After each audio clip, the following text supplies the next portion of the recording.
Hello! What music is playing? Where are we? I did not set up this. Hold on.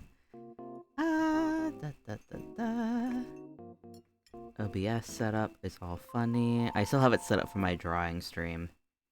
Yeah. There we go. Okay. Happy Wednesday, everybody!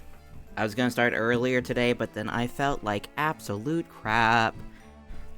So I held off. But hello! I hope y'all's day has been good. And if not, I hope it gets a little better this evening. What is... Sorry, my cat, I thought she was at my legs, and she is not. So I don't know where she went. But hello! Hello. I have been all over the goddamn place this past week. But I finally ordered parts to build a PC. I've been wanting to do this for a while. Oh, congrats, Lucy. Congratulations. But I've been wanting to build a PC for a while now. My laptop is just not cutting it. And you know, at some point, I feel like it's just a natural progression of things when you're on the interwebs. And I went back and forth for a while. I was like, do I build or do I do pre-built? Because I have the money. I have the money to like make something decent. So I figured like this is not something kind of really bargain for. Because I have a really bad habit with any tech, really, of trying to find like the cheapest versions that work. You only use stuff. Because I'm just so used to having that mindset with pretty much anything. And I was really trying to like be very firm, but this is something that I want to invest in. This is something that I want to make as good of a version as possible right now. Because yeah, I could go with okay options and then a year or so get better parts. But then after a while, if I'm already wanting those better parts, I might as well get them now when I have the funds to do so, and not do cheap now, expensive later, because then I'll still have to have paid the cheap price as well. And, like, I'm a coward, I went pre-built. That's so valid. I talked to various friends, I found various opinions about the whole matter. I feel very small on the screen, so I'm gonna make me bigger. Actually, I'll save that until we get to the game screen, and we'll see how the bigness is. But the thing that just, like, I was not against the idea of actually building the PC myself. Like, that I was like, yeah, that's probably not, like, an easy process, but that sounds like that'd be, like, a fun challenge to do. Just, like, building the damn PC. I think that'd be interesting. The thing that did put me on, not really on edge, but something that really took up a lot of brain space was the whole researching parts, understanding what I needed, understanding what's good. And I have a vague idea of what I wanted to do with it. Like, for the most part, the whole streaming thing is what was causing the most strain on my computer, but also my laptop it's okay. I've had to replace the fans and the battery at this point, and that was under $100 to completely fix up, and it runs pretty much good as new, but it's still not an amazing system. So what I spent several weekends just researching, like, pre-build parts, like what's good, what's bad, looking at the individual parts that were in a system and seeing, here's the thing that looks good, but this stuff would need to be upgraded. And I felt like I was running circles and ultimately feeling like I did not understand enough of this industry to make an informed decision.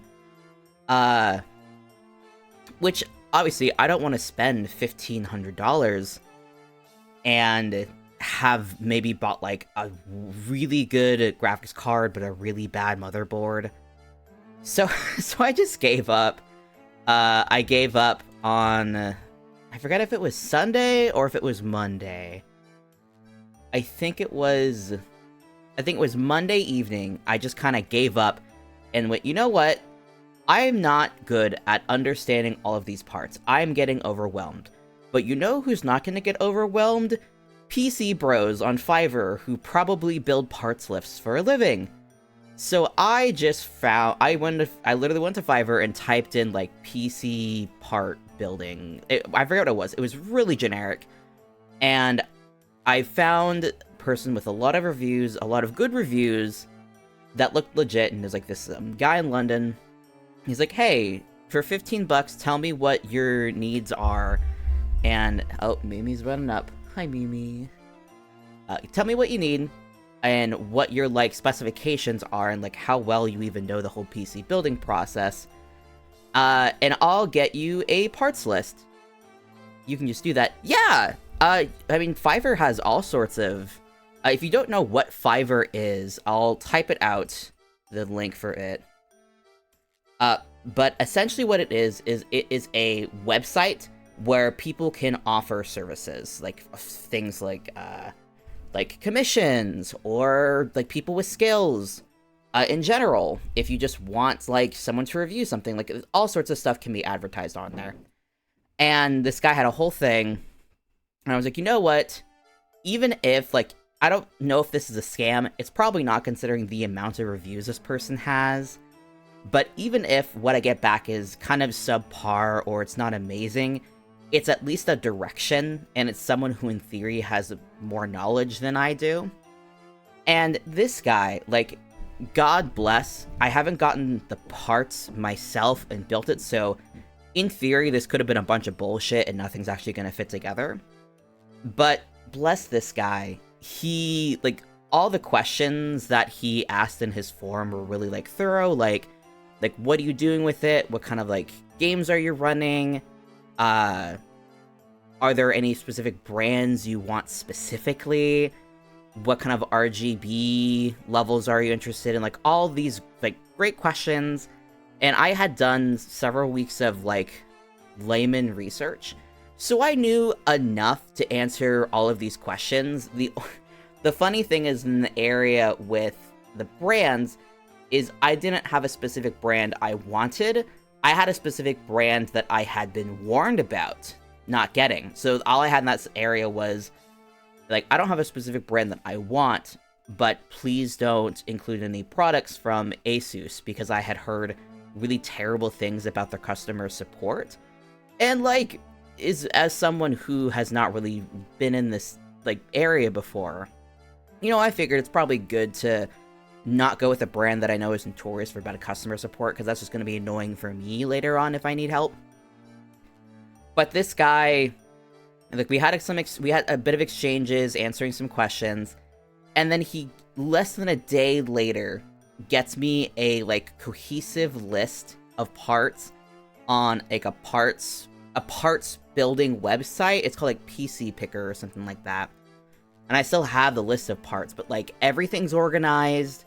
Like, it gives you the pricing of everything, where you can buy this stuff, what each thing is, and he even went to the trouble of organizing, like, a thing that would showcase, like, here is where these different parts are going to interact with these different products. And he gave a detailed explanation of, like, here's, like, why I chose each of these parts and, like, why they fit together.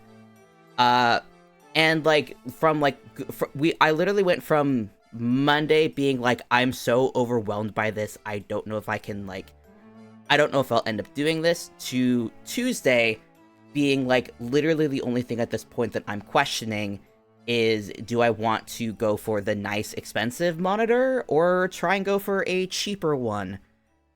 Ended up going with the more expensive one, because, like, you know, if I'm already spending, like, I think ultimately what I'm spending on this is about, like, $1,600, a little under $1,700, which my overall budget, like, I was not going to exceed $2,000. I just was not going to go over that. But I was hoping to keep it around $1,500. And, like, if I had gone with the normal, like, monitor, it would have been, like, exactly on that, like, desired budget. The PC itself, like, the actual PC itself was only about $1,200, $1,300, like, in total.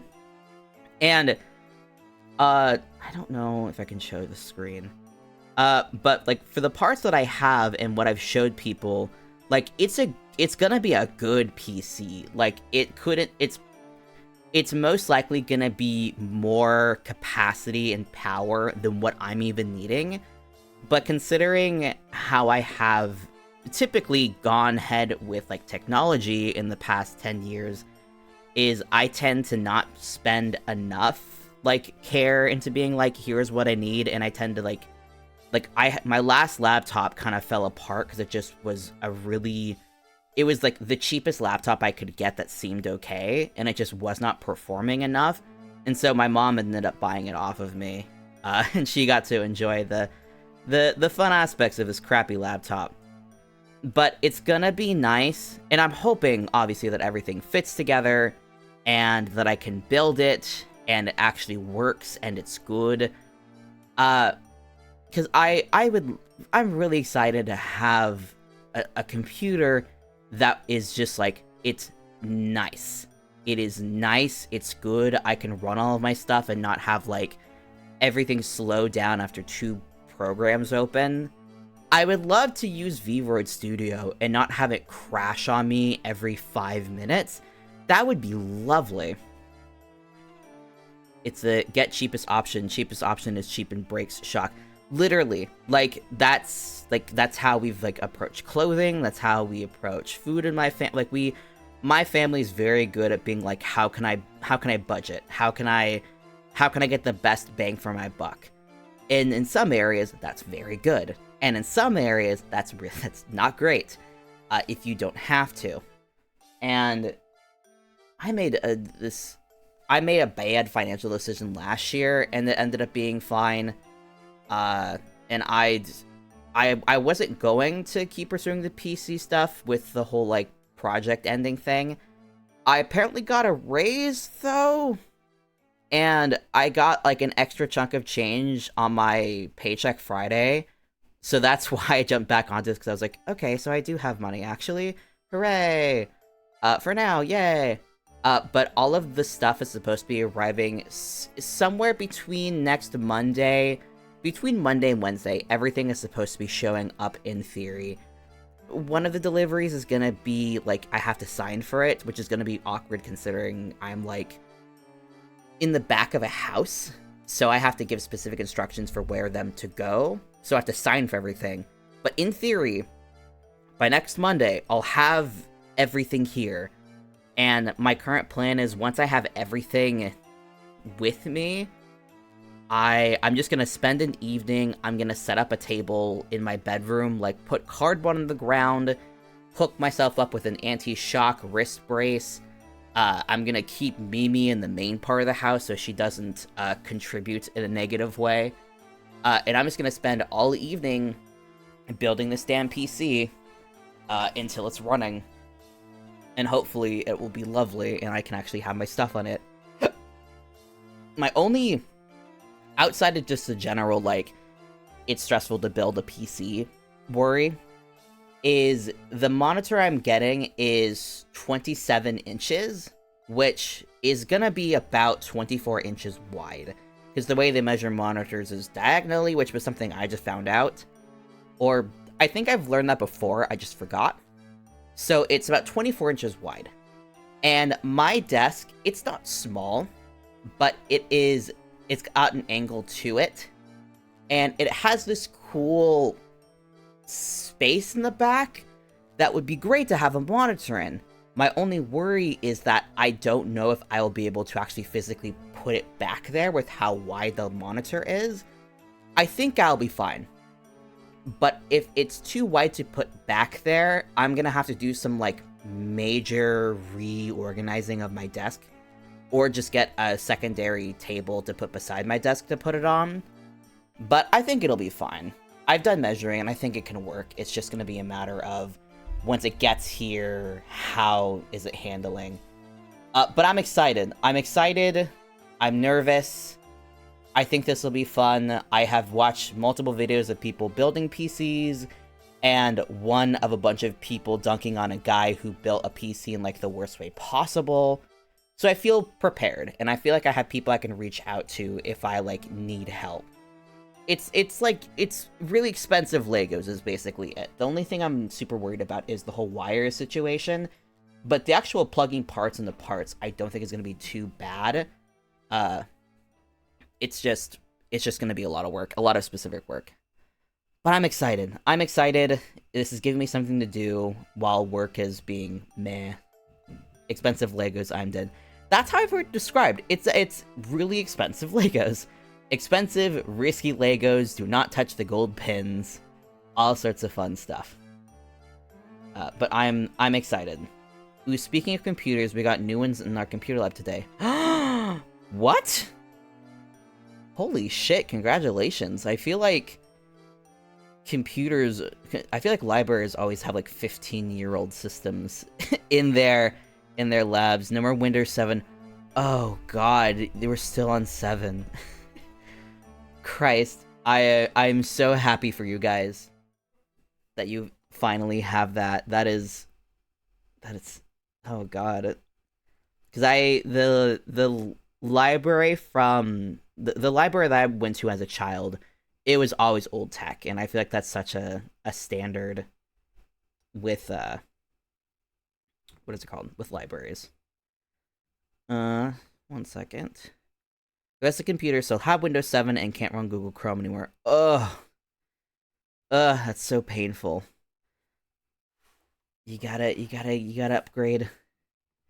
You gotta get the goomed. Let's see. Do I just make myself bigger, or do I... I feel like I haven't used this model in a hot second. I feel like I've been using a bunch of other stuff right now. It's nice to do my normal model tonight. 1 second. Do I have... Okay, I have the PNG mode tonight. Good. I was like, I think I switched that, right? Cause yeah, I did a stream the other night with Zelda, and I switched it to my this mode. I'm good at the Englishing. Our new old tech guy was like, why hasn't this been updated? And we're just like, oh no, we have no monies. Oh, I have no hearing now. Let me know how the volume is. This should be good levels. But if it needs to be quieter or louder, do let me know. But yeah, I'm getting Windows 11 off of... It's called like G2A is the website I'm getting it off of. The guy who got me my parts list was like, yeah, you can just download like the setter upper thing off of Windows, the Windows website, and then buy a key off of like G2A for like $30. And you can, like, save, like, 70%. And I'm like, I love saving money. And then we also had a 10-year-old Switch that hasn't been updated either that just got replaced this year. Do you mean, like, a physical Switch? Or do you mean, like, the Switch device is 10 years old and I'm now learning this? The Switch isn't 10 years old, I don't think. Because Breath of the Wild was like a launch title on it, and that's only like, what, 5 years old? Like some switching the server. Okay. You just like gave me a fear of like, am I that old? I'm glad that got fixed, because that's an old tool. Oh, that's right, yeah, we're jumping off in this cutscene. Because last time we ended, and Phoenix Wright got called to court to, because Espella requested him. Now we're learning why she got arrested. And you'll give it to us, won't you, without any fuss?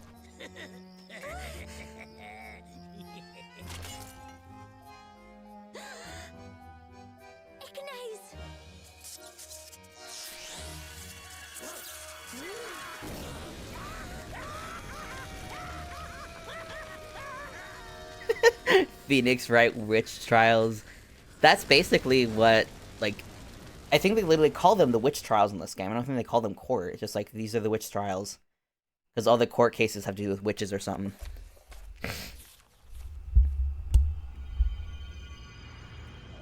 The Fire Witch. Woo!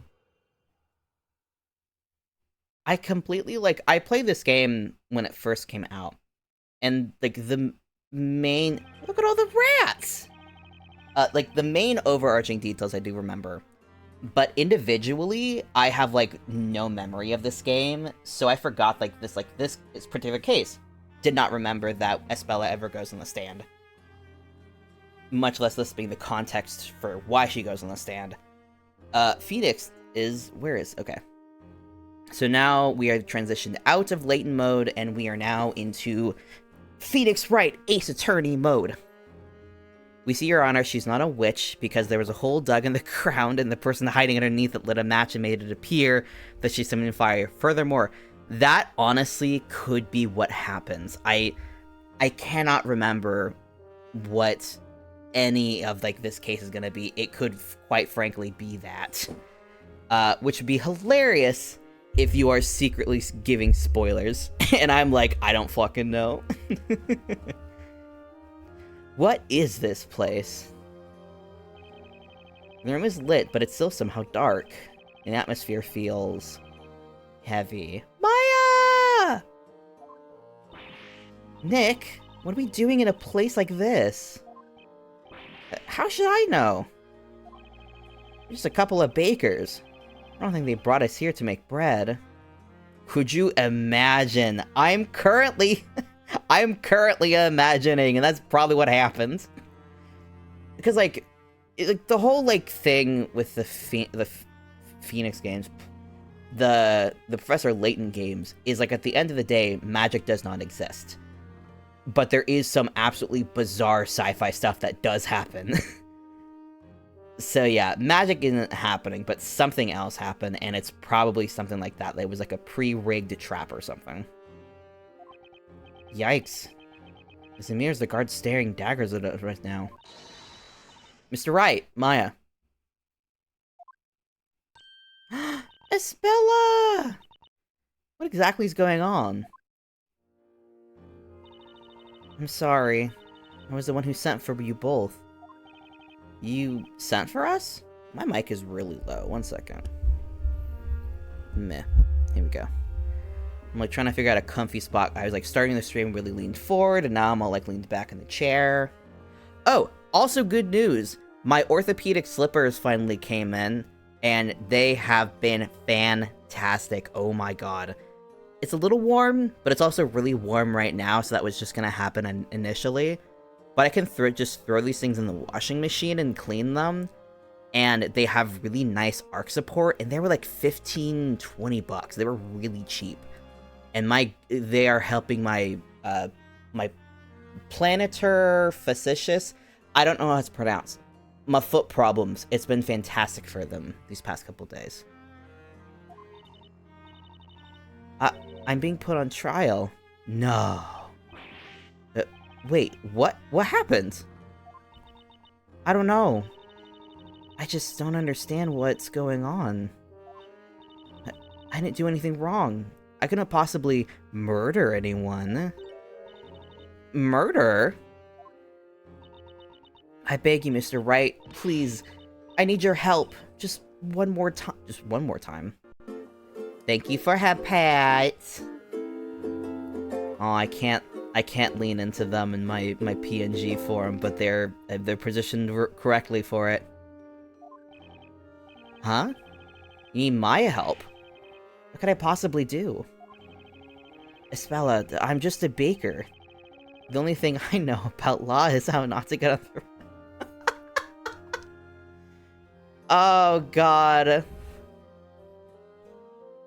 Phoenix, even when you were a lawyer, you didn't know how to knock it on the wrong side of the law, buddy.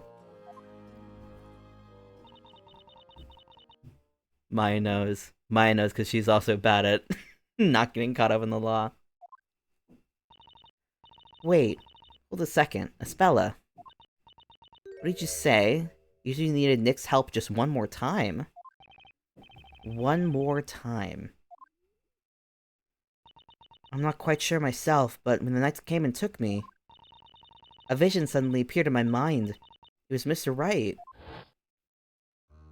In a completely different location, wearing the exact same outfit in a courtroom. He was fighting for me, defending me, that brave blue figure, it was clear as day. Maybe it was El Tigre, whoever that one guy was who disguised himself as Phoenix flawlessly. I was fighting for you?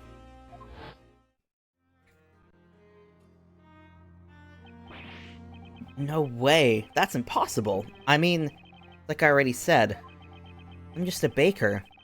I have a hard enough time rolling dough, let alone defending anyone in court. I thought the same thing too at first, but I don't think that's quite true. You and Maya, at some time, somewhere, you helped me. You fought for me as a defendant. A defendant?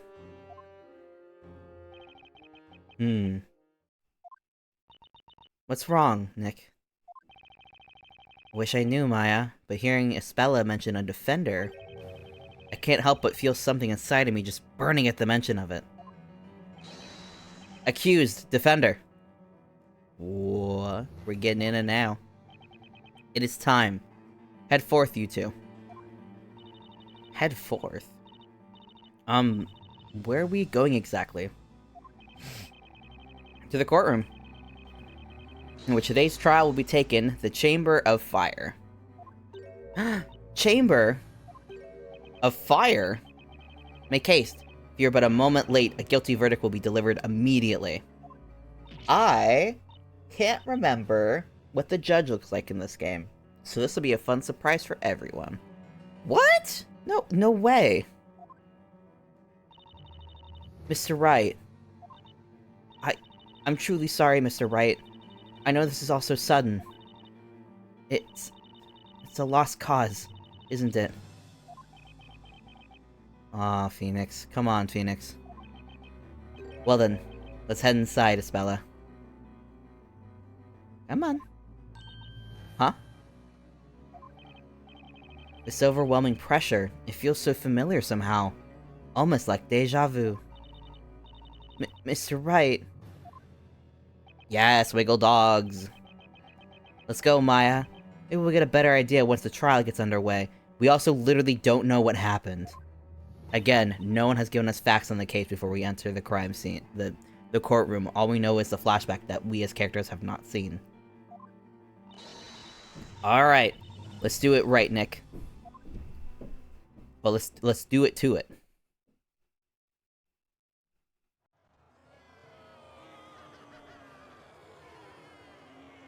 What is this heat? It's like an oven in here. I will now pronounce the verdict. This court finds the accused guilty of being a witch. No! I'm not a witch! Please, I beg you to reconsider! I'm not... Witches are to be cast straight into the hellfire! Jesus Christ! What? No! So, this is the witch's court. He looks fucking shocked! He's just... Oh...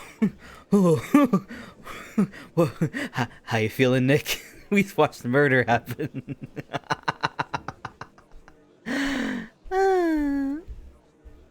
Do you think the defendant has a surprise dog? I don't think well, Espella doesn't. But she has a surprise cat, who we have met. So if she suddenly surprises us with a dog, I'm gonna be very shocked. So how you feeling, Nick? Japanifornia just sticks a needle in you good. It's just like, good God. Ah, Phoenix, my boy. I'd forgotten what this felt like up until now. Huh? The butterflies in my stomach. Intention so thick you can slice a knife with it.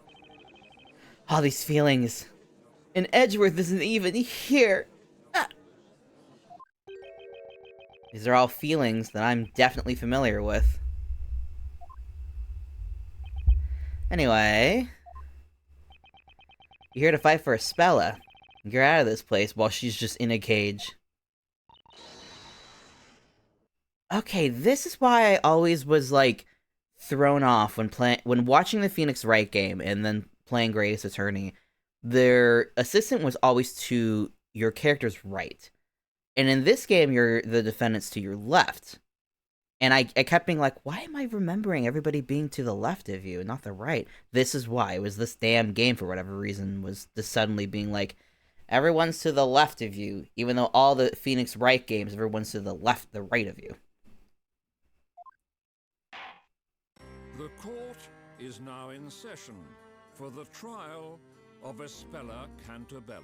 Judge, you gotta not speak at 84%. Defender. Yes, Your Honor? Yours is a face I've not seen in any past trials. Consistency? In AA games? I think the thing is less that it's not consistent in Ace Attorney games, it's not consistent when you throw Layton in the mix. But no matter. Start by stating your name. I would kill to know what the defenders looked like in this universe, because we only see Phoenix and we never see anybody else. I want to see what their defenders are. Yes, Your Honor. My name is Phoenix Wright, Ace Baker. I really need this new PC to get here, because Jesus Christ, the speed is so bad. It's so bad. Oh my god. A baker? A baker? I asked him to come, my lord. I want him to represent me. Oh. Oh, she's so precious. This court dictates that the accused is free to assign a defender of their choosing, my lord. She's stunned. Very well. At any rate, the results of this trial shall not change. Oh? Yes, I'm Phoenix Wright Baker. That aside, I've not yet seen hide nor hair of the Inquisitor assigned to this trial. If the Inquisitor doesn't show up after 15 minutes, we automatically get a not guilty verdict. Inquisitor? Oh, right. Oh, is it Should have noticed earlier. the Backham? No one's there. What if Edgeworth just showed up? Like, I know he's not in this game. What if he just showed up and this was like a secret mod that I wasn't aware of? Should the assigned Inquisitor fail to appear in court, I will have no choice but to dismiss all charges. Yeah, let's go. Lock him out. He is an Inquisitor of high caliber, but if he does not come forward soon, this trial will end, and victory will then be declared in favor of this baker. What a funny court case that would be in an Ace Attorney game. It doesn't even happen. The prosecutor just doesn't show up at all. Hold it! Oh.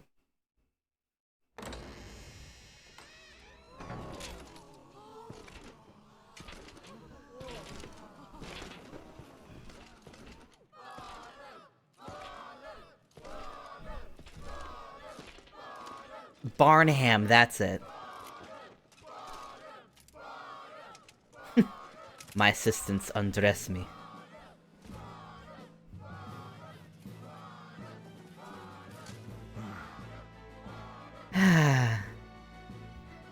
His name dumb, but his face pretty. I have but one question for you both. Are you prepared to cross swords?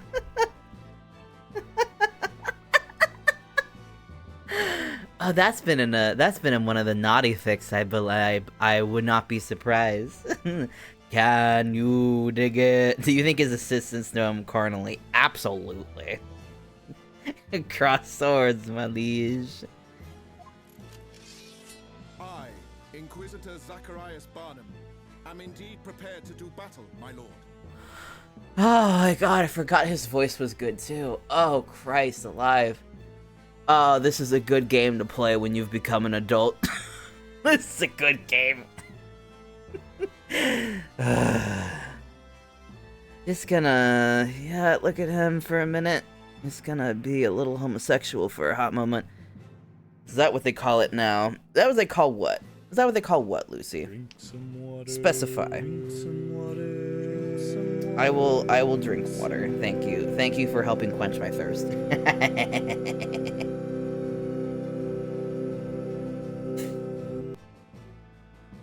I filled up my water bottle just before stream, which I keep forgetting to do, and thank goodness, because I'm very dehydrated. I literally slogged like 4 pickles before stream started, because I was like, my electrolytes are probably low while I'm dealing with this depressive episode.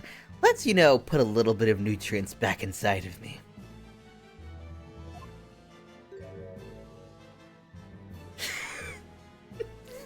The Phoenix sweaty model is very good. Something amiss, Baker? Sorry, Your Honor. I just didn't realize we could have swords here in the courtroom. It is the way of the court knight. A knight must always ensure that he rides with a blade at his side.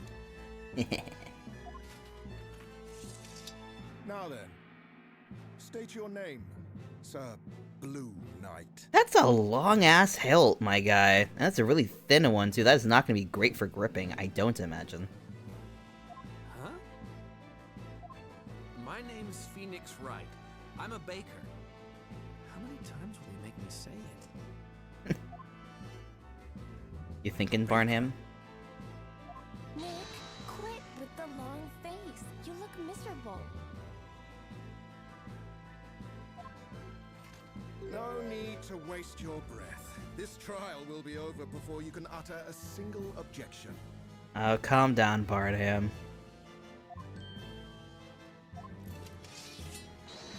Put that away. For the security of all of Labyrinthia, my blade shall rend your defenses swiftly and without mercy. My blade will rend you. Flop. Long-ass hilt type the 12-year-olds. Fit the writer, try not to rope bangers. I would love a collection of, like, different ways people have spelt... instead of just writing dick. Other things. Member was always a fun one. Just referring to it as the length. Classy, elegant. His hilt. It looks better when he's holding it, but when it's just on his waist, it looks dreadful. It does not look usable. That's it, Barnham. Put another one out of their misery. Also, with how, like, long the blade is, and, like, where he's, like, the motion he's doing when he's putting it on his waist, I don't think he's actually hitting the hilt. I think he's just floating in midair. Streamer collab, we rank different words for Pengus. I bet on that ranking website, I bet there's one already available. I can't... I'd be shocked if there wasn't one already. This trial is pointless. Hand down the verdict already. Let me see the evidence first. With that doughy defender on trial too, I said... His face! I'm gonna... Lucy, can you please clip that? Because I need to go back and see just what, like, wide Phoenix looked like. Oh my god.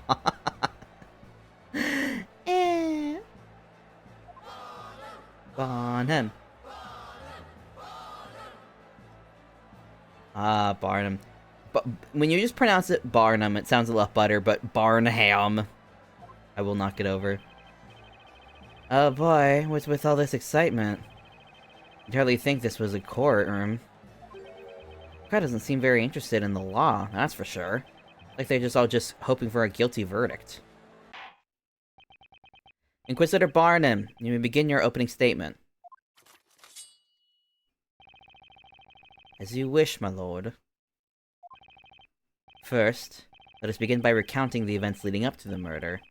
Is it acceptable, Sir Apprentice Baker? I can't tell, does he have a scar on his eyebrow, or is that just like a really like interesting eyebrow length? Let me see, do we have anything? Okay, we at least have the case outline. Accused is a spell at Cantabella, and the charge is the use of witchcraft to burn 2 male victims alive. Can I examine it? No. Do we have the victims? No, the victims are, I guess, are not important. Okay, they're just dead, so I guess their backstory is not important at all. They just sucked. As you wish.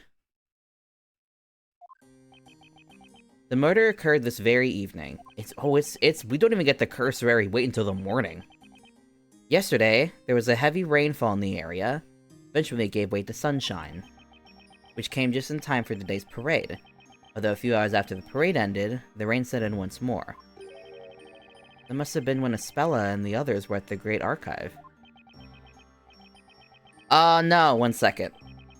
What'd you say? You got it. Hell yeah. Let me... 1 second. 1 second. Okay, you should be able to post links now. You are finally free. It continued to rain until just before... Pinky promised I'm not a baby. But... Pinky promised I'm not a boy. After all these years... After all these years, he's like, I swear I'm not a guy. No one was suspecting that, but... Now, I'm suspicious. It continued to rain just before the incident, which took place in a small path leading to the market. Thank you for clipping that, by the way. The accused had been doing some shopping at the market. She returned home on that very path. Aw, look at those friends. And on the forest... Oh my god. On that forest path, 2 rogues named Rogs and Mugs are said to have accosted the accused. I wonder what they did for a living. Dear old Robs and Mugs. The eggshells are being held together by glue and rubber band. One could have assessed the accused simply acted in self-defense. But unfortunately, she acted in self-defense with magic, so she must die. I see. Robs and Mugs. The 2 have appeared in court a number of times in the past. 2 rogues, huh? Oh, he does that. He does the same thing as, Is that an Edgeworth thing? The whole, like, hand up, shake. I know he shakes his head. That just might just be a general prosecutor and ace attorney thing, though. So far, it may appear the accused was more the victim. However, the situation soon changed. That's right. The accused, Espella Cantabella, knowingly and mercilessly murdered her 2 assailants. Damn, Cantabella. That girl, isn't she? I always knew she looked suspicious. Shh! Not so loud! Yikes. There's that weird excitement again. The strange excitement of people being excited to watch a murder. I believe we now fully grasp what happened. It is getting late already. Let's begin the trial. Just wait until the morning, damn it! My goodness. Inquisitor Barnum, you may begin. You may now begin. As you wish, my lord. The Inquisition will now hear eyewitness testimony regarding the night of the murder. Regarding what happened an hour ago. Eyewitness testimony now? Looks like this trial is finally getting underway. I can't back down now. I have to fight. But I'm just a simple bread-making baker, living a simple bread-making life, with my simple bread maker's outfit. Ugh. This situation is more twisted than a pretzel, and I'm smack in the middle of it. But I have to do this to save Espella. Okay, let's see if we can untwist this testimony and put this thing to bed. a point I want to make now that I'm more familiar with Ace Attorney is I know this whole town is under some sort of thing where it's like memories are being changed and things are being forgotten. I make the proposal of the idea that maybe nothing even happened to Phoenix. Maybe he's just having amnesia again, and is just like on his own. Like nothing happened. He just on his own is like, I'm just a simple bread maker. I wasn't even subjected to the drugs that make me have my memory changed. I don't think that's even like pushing the canon too far. I think that could just be accurate. Oh boy. Oh, buddy. Oh, little guy. Okay, one of these witnesses very much stood out to me in a particular way, so we will see if court continues to go in the way that I think it might. Allow me to welcome you all. Now, would each of you please state your name and occupation? Hold it! Wait a minute. What's going on here? What? As I already explained, Sir Apprentice Baker, this is the eyewitness testimony. Yes, I understand that, but there are 4 witnesses. A lot of people saw it, I guess. Indeed, this many people inside the courtroom could pose a health and safety issue? Your Honor, that's not quite what I meant. Witness testimonies are supposed to be done one by one, as in one witness at a time. Oh, that's right! Yeah, because that was an Ace Attorney standard. I was like, that's not how it was in Greatest Attorney. They multiple witnesses all the time. I guess this was new? Interesting. What are you talking about, child? It'd be all night if we did that. Oh boy, look at this. Look at this guy. Look at he escaped Wind Waker. That's right, young man. We have witnessed the very hand of fate reach out to us this evening. Could we hurry this along, perhaps? God, she looks exactly like a friend I had in high school who... Boy, you have friends sometimes who change you for the worst. And she was mine. And this girl looks exactly like her. Much different outfit than she would wear, but... These flowers won't sell themselves, as much as my boss wishes they could. The path to knighthood is an arduous one, but I remain steadfast in my resolve as I travel down this long road. Does your armor fit, my guy? Oh, it wiggles! I shall not falter. I will be victorious. Who cares? Just question them all at once. We already know the girl in the cage did it. Let's get on with it. Yeah, finish this already. There he is! Wide boy. What's... Maya, your face too is interesting. They shot for the side angle and did not consider what the rest of it looked like.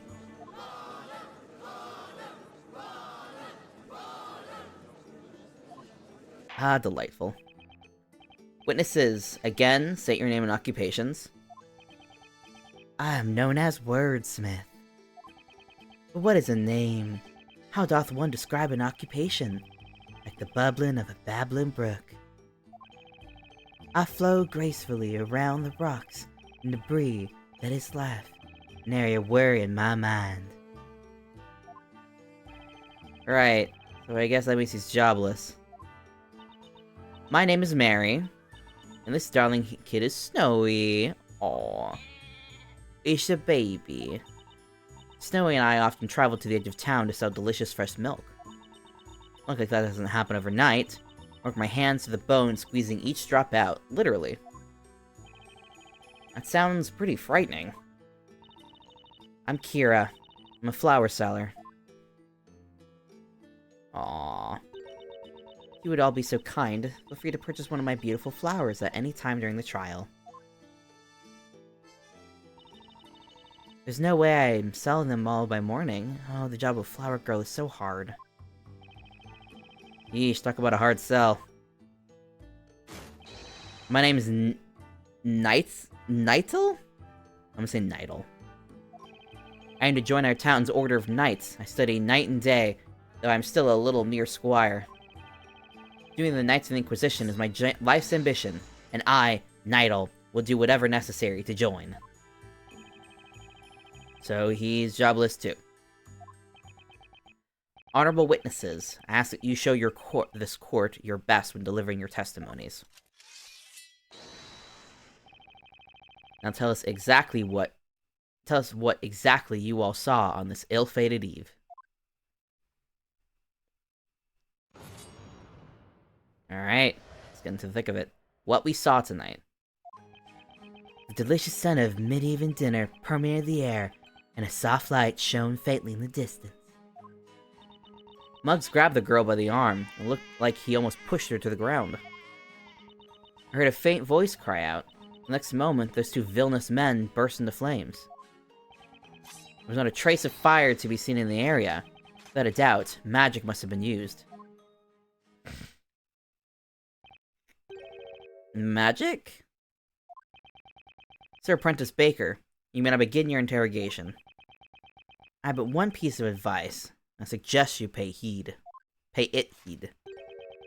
Do not waste the court's time by grilling the witnesses over irrelevant nonsense, Sir Apprentice Baker. Are you alright, Nick? You sure love calling you an Apprentice Baker, huh? I'll be honest with you, Maya. I have no idea how I'm feeling right now, but I know it's all up to me. As her defender, I suppose fate is in my hands. I have to believe in her. And I need to start believing in myself. I can do this. I believe Espella is innocent, and I'll fight to the end to prove it. Yeah, that's the spirit. We can do this thing, Nick. Let's go.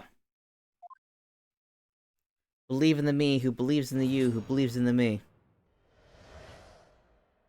What we saw tonight.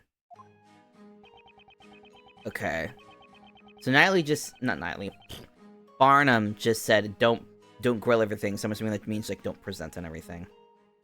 A soft light shone faintly in the distance. I'm assuming that's just Espella. Muggs grabbed the girl, looked like he was pushed to the ground.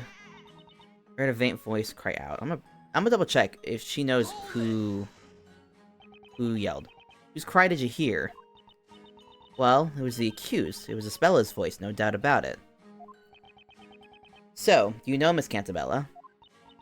Yeah, everyone knows her. Her name is pretty familiar around here. Wonder why that is. After hearing her cry, turned around and then saw it happen. That's when I saw it.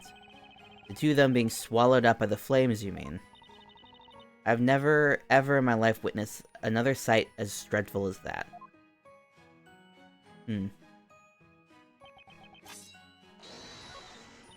Okay, let's just press the other ones real quick.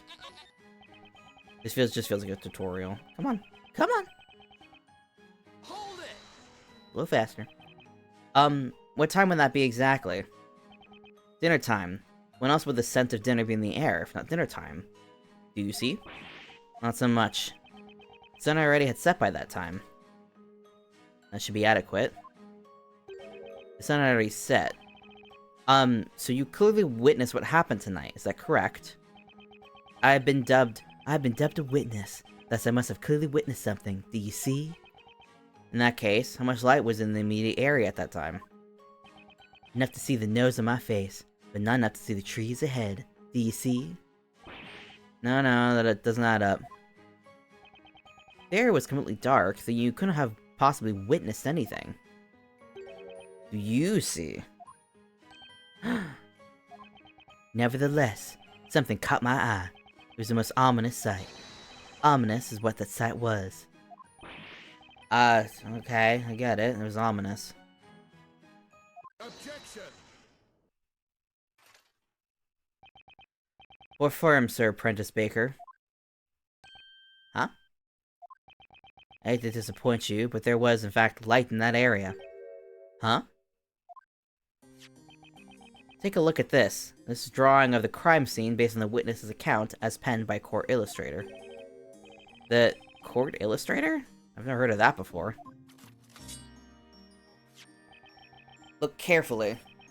this shows what the scene looked like at the time of the murder. Interesting. Yoink. An illustration of the highest quality, as always, and done in about 2 hours. Now then.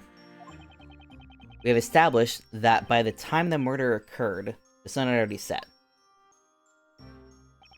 So naturally, the defendant was carrying a firelit lantern, as we can see. A lantern? Eureka! Indeed.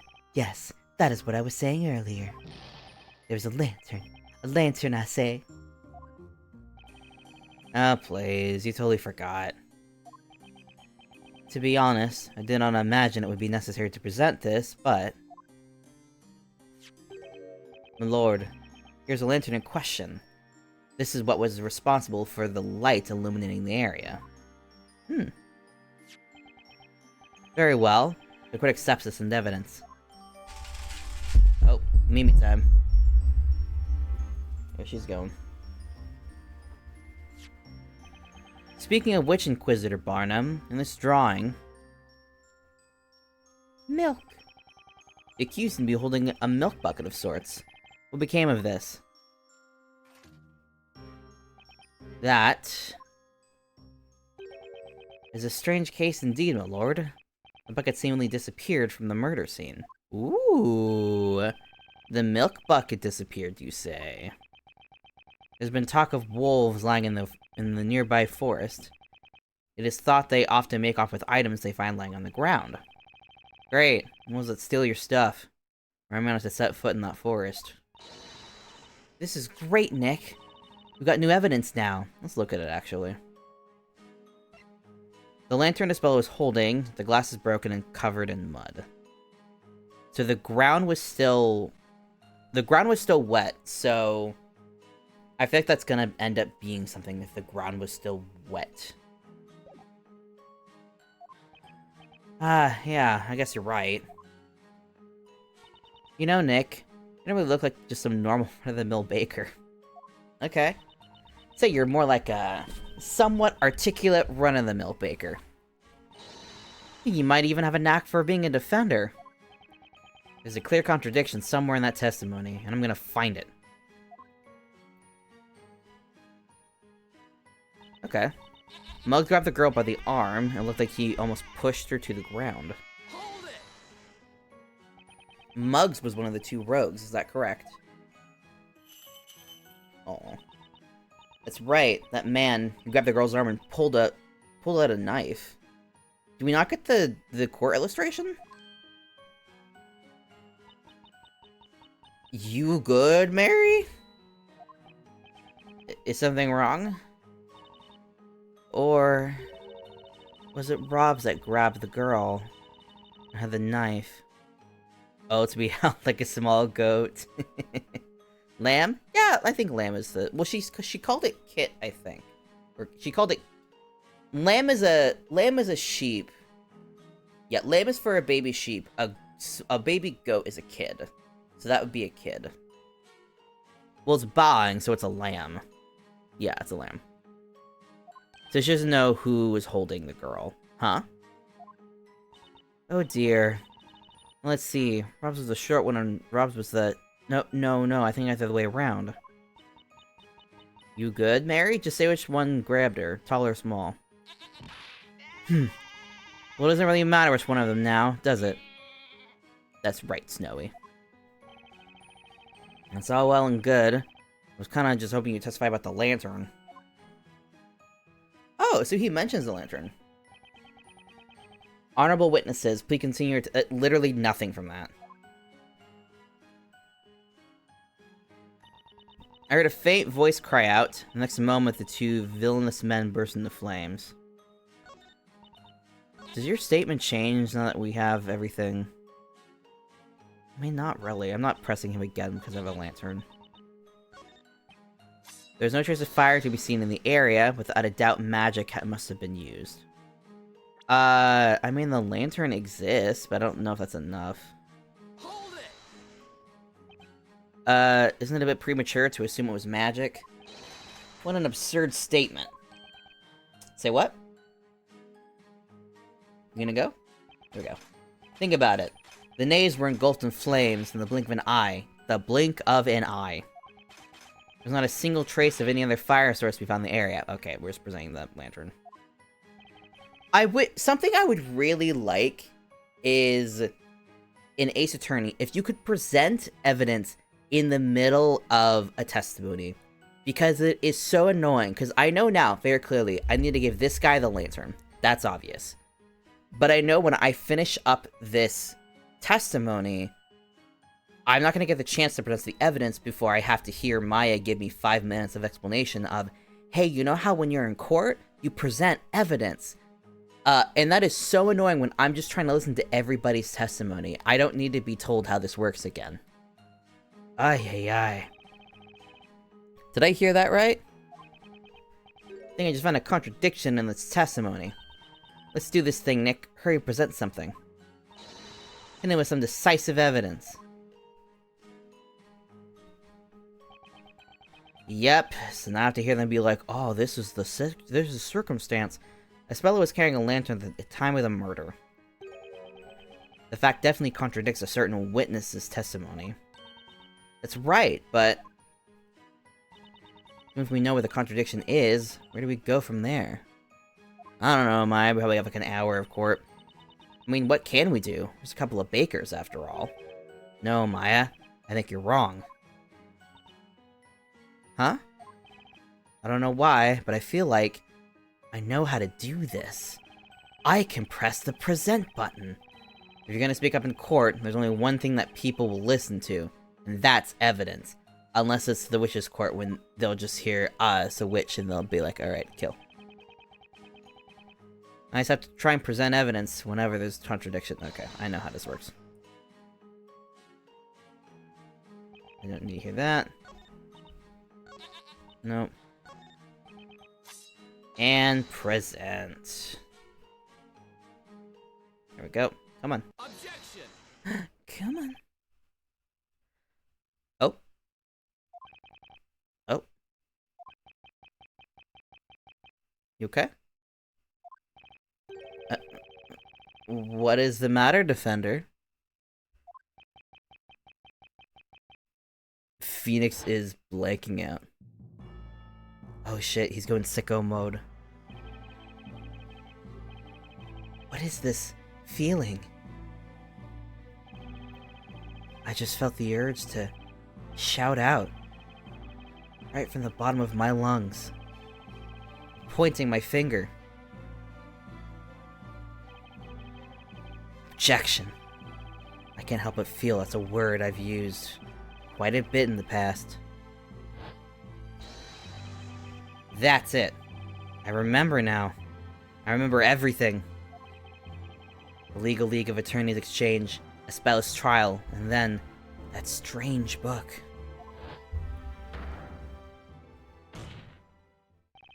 This feeling. I feel like it can take on the world. Witness! Duh. What's with the sudden pointing? I'm a soon-to-be member of the Honorable Knights of the Inquisition. I accept your challenge. Have at you. You say that no fire was present at the scene of the crime, meaning that the defendant must have used magic. Unfortunately for you, that's not the case. Have you considered that the rogues were covered in kerosene? What do you mean, Sir Apprentice Baker? What I mean is the defendant was, in fact, carrying a lantern. A lantern containing fire. Those two rogues were actually burned by the flames that were inside that lantern. That is the only logical explanation. What? Ow, ow, cat. Hi, kitty. You want to hang out? I hope your butt's hitting the mic stand, kitty. My, what a startling conclusion you've come to, Sir Apprentice Baker. What do you mean? The only logical explanation. Do you agree with this statement, honorable witnesses? It is presumptuous for a man that knows nothing to claim that he knows something about which he really knows nothing. Huh? Besides, how can one teeny tiny flame be strong enough to set them both ablaze like that?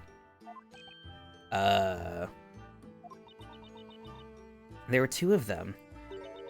How could that flame engulf them so fast? Again, kerosene. Ah. Furthermore, if they did burn as you claim they did, you mean to suggest that they were soaked in oil or something? Yes.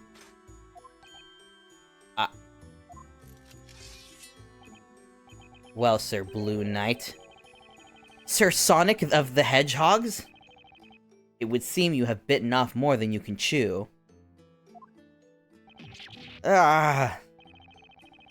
I definitely didn't see that coming. Oh, Mimi's all loafed up. Good Kipton. Good kitty. Where'd my game go? There it is. What say you, my lord? Do you have any thoughts on the proceedings thus far? Nah, my head's just straight up empty. Yes, Judgy? Given the testimony we have heard, as we have heard it, this court has come to its conclusion. Oh. It's really a gruesome and merciless act. An act for which only one thing can be held responsible.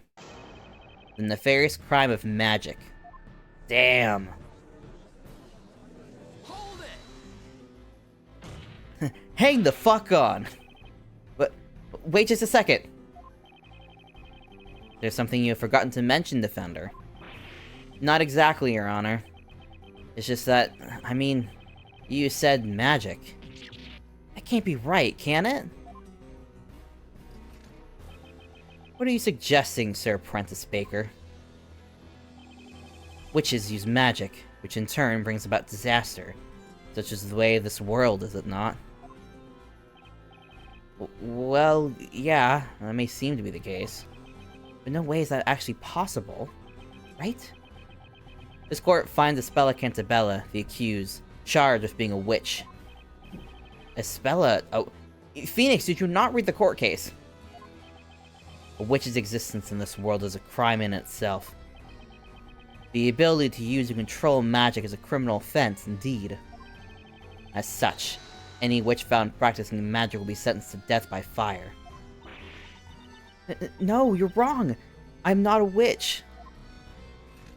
This whole court case is funny considering the premise of this this universe. Sir Prentice Baker, I do not envy your current predicament. Ooh. My lord, hand down your guilty verdict against this witch immediately. Objection! Shut up! But... There was no evidence to prove that any magic was really used. Put a sock in it, bread boy. We all heard her cast the spell. Huh? That's right. Snowy and I heard it. Isn't that right? We heard the incantation quite clearly. Oh, bye, kitty. Bye, kitty. That frightening voice. There's no mistaking it. It was Espella's voice. Ah. These ears do not lie. I clearly heard an incantation most sinister. Ignace it went. Incantation? Ignace? It's no good. I just can't wrap my head around this topsy-turvy, otherworldly court. Perhaps, then, it would seem the defense has no further objections. It appears so. The court finds the use of magic at the time of the murder to be an undeniable fact. Furthermore, their honorable witnesses have stated they each heard an incantation being recited. The court finds no reason to delay its verdict any further. This judge means business. Nick, we have to do something. I know that, but this judge is competent and an idiot. We're screwed. What exactly can we say? Here, in this world, our sense of logic is completely useless. our specific Japan-America logic. This court is ready to hand down its verdict for the case of Espella Cantabella. Damn. Hold it. Our boy? Yes! Your Honor, I request that the court hold its verdict a moment longer. I was literally wondering, like, I wonder when Layton will show up. I don't know if he shows up in court. Let's go! Poor Luke, they Mike Wazowski'd his face. Layton! What is the meaning of this intrusion? I have something I believe will be of use to the defense. A weapon of sorts. Ooh.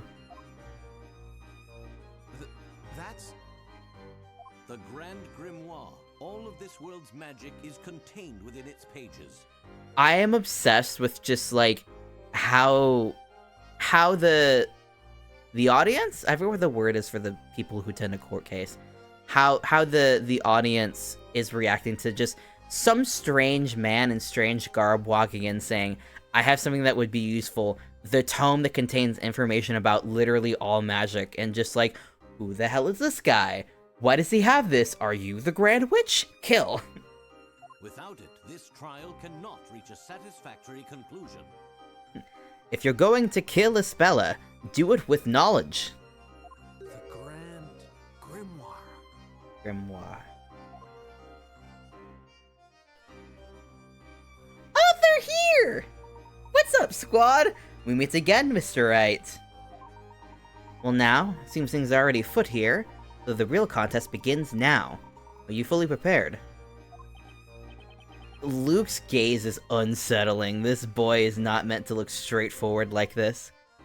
So, are you here to help us? Of course! The professor always helps people in trouble. It is the duty of every gentleman, right, Professor? Professor?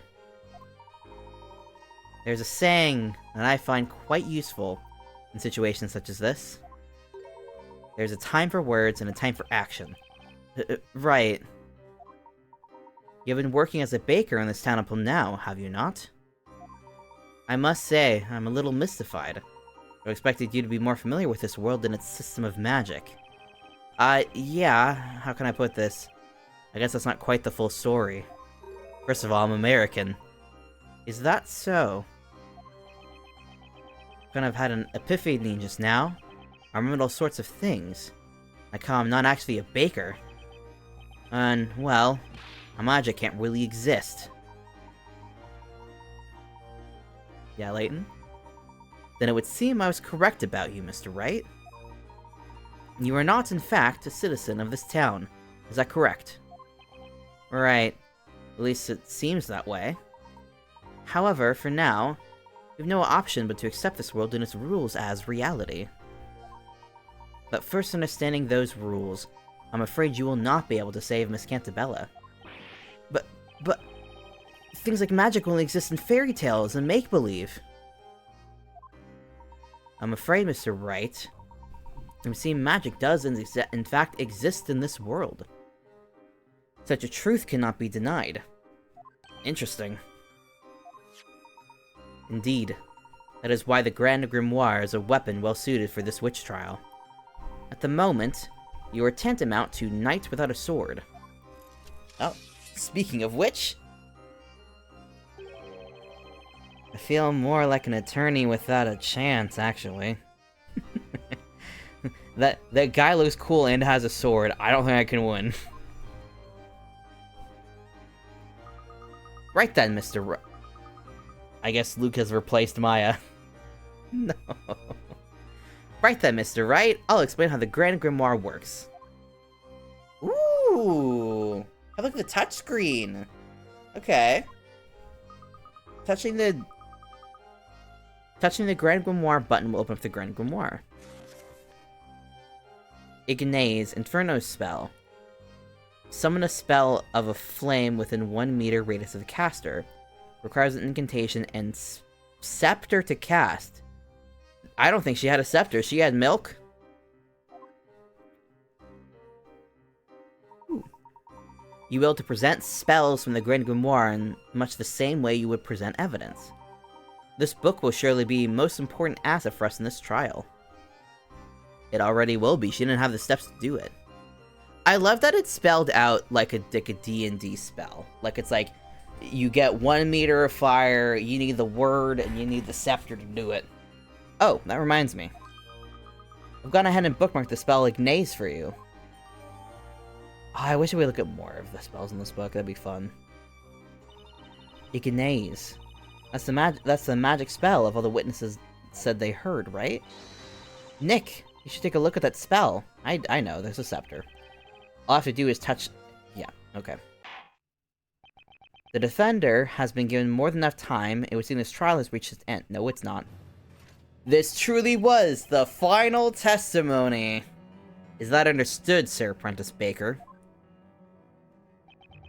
This case is quite straightforward, with very little room for doubt. The witness's testimony, coupled with the illustration of the time of the murder, makes it quite clear what must have occurred. Where's your scepter? This murder was the result of magic. And furthermore, the caster of said magic is none other than the accused. That, Sir Apprentice Baker, is the truth. Best you go back to baking, for I believe your days in the court have crumbled. Ah! Is everything okay, Mr. Wright? No, they won't let me present evidence. Yes. It would seem that photographs does not exist in this world. Photographs don't exist? Guess that makes sense, the old time period and all. The sketch drawn by the court illustrator. Therein lies your chance, your final chance, Mr. Wright. My final chance? I understand these witnesses have already finished their testimony. However, if you could perhaps find a clear contradiction within this illustration? There's another contradiction? Yes. In that case, there's still hope I can turn this around. Mr. Wright, you have to hurry, look! The judge! He's gonna go piss! Oh, he's mad! He looks ready to deliver his verdict any second now. Damn, it's like they brought Jigoku back and let him get old. This is it. This is the final testimony. What should I do? Give up. Hold it! Shut it! 1 second, Your Honor. The defense requests permission to have another look at the court illustration. I think there might be a contradiction in there. Objection!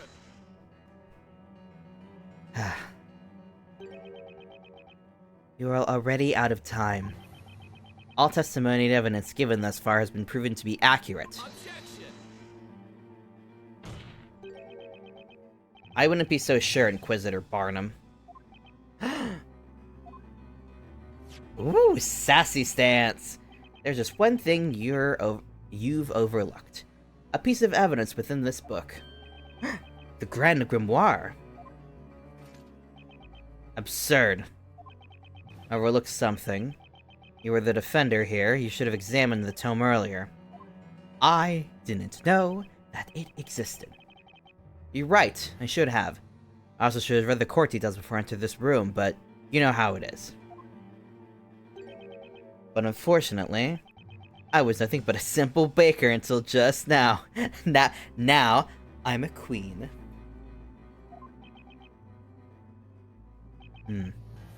Interesting. You've certainly begun to show your true colors, Sir Blue Knight.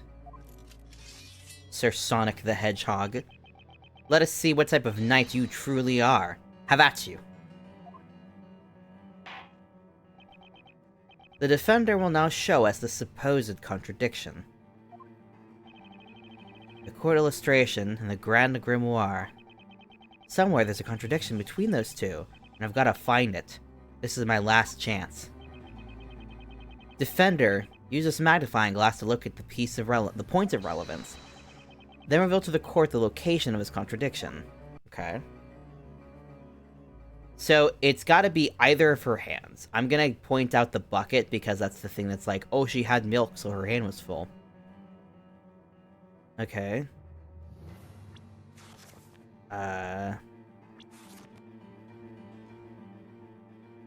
Beck. The contradiction is she's holding some milk. The contradiction is here. The hand of the accused? She must be holding a milk bucket. Your Honor, she could be casting using the milk! Yes, but that milk bucket was said to have vanished from the crime scene. It's quite possible that there's an important reason behind its disappearance. Oh, that's right, it's missing! Inquisitor Barnum, what are your thoughts on this? It is quite mysterious indeed, my lord. However, the Inquisition believes it bears no relation to this case. Forest wolves simply came and stole the bucket. Nothing more. Let us not dwell on the milk bucket for the time being, Mr. Wright. Rather, we should first consider any information within the Grand Grimoire that might lead us to a contradiction.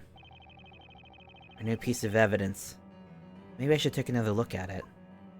I just have to touch the Grimoire button. My apologies, Your Honor. Just give me one more chance.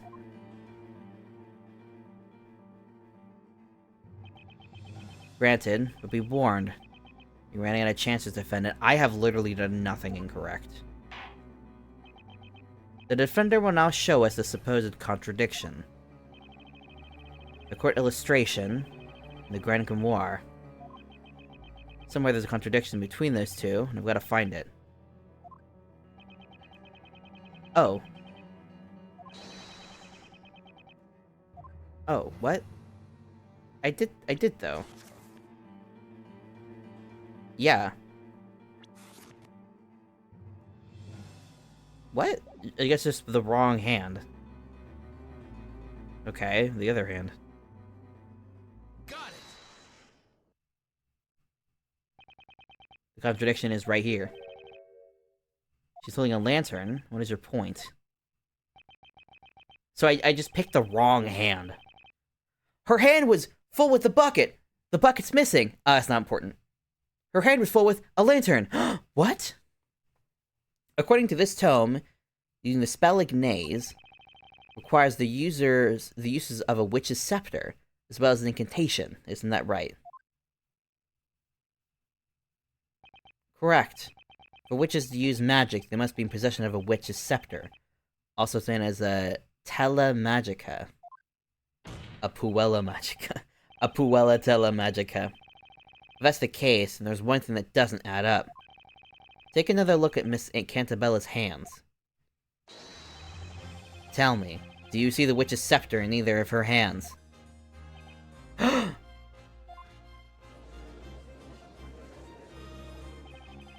There we go. Let's see you point a sword at me now. You did it, Mr. Wright! But, isn't that contradiction just a little too obvious? It was, Luke. You're right. Layton's like, look, I'm not saying shit. You might be right, Luke. Eh? It would certainly appear that the good Inquisitor has taken this particular oversight rather too well.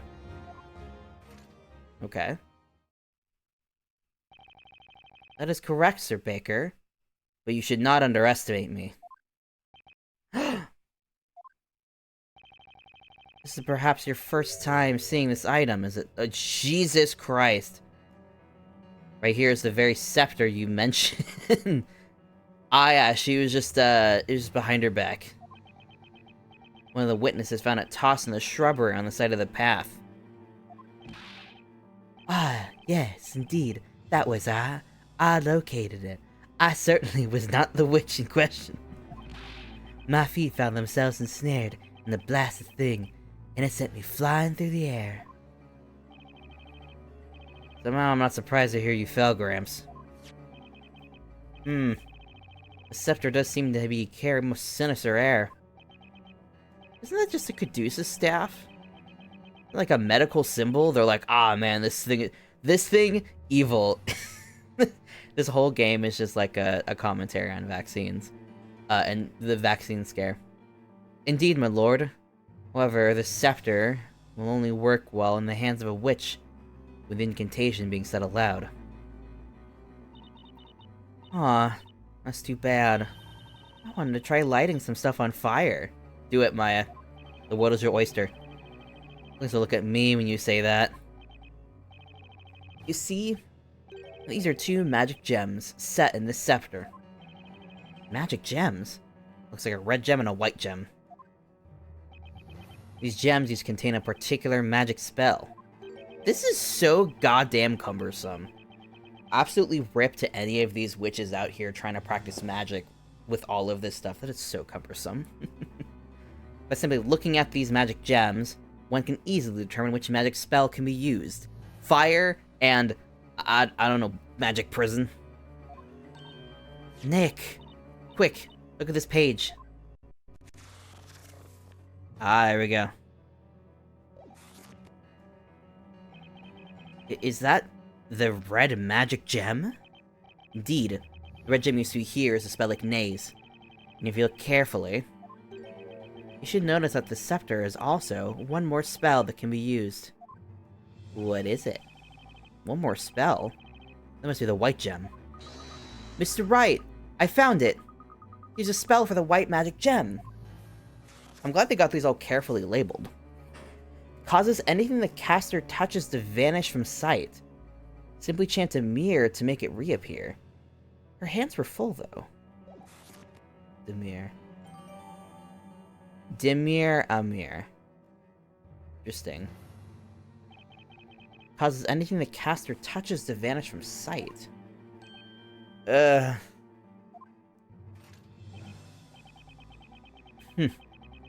So you managed to work it out in that crusty head of yours. That's just... It can't be. The reason Witch's Scepter couldn't be seen is because of the magic spell Dimir made it disappear. Come on. What is he doing? That's right!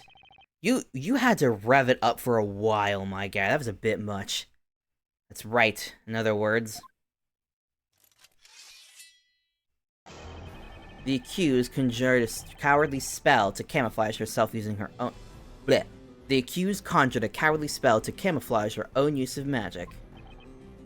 No. No! Way!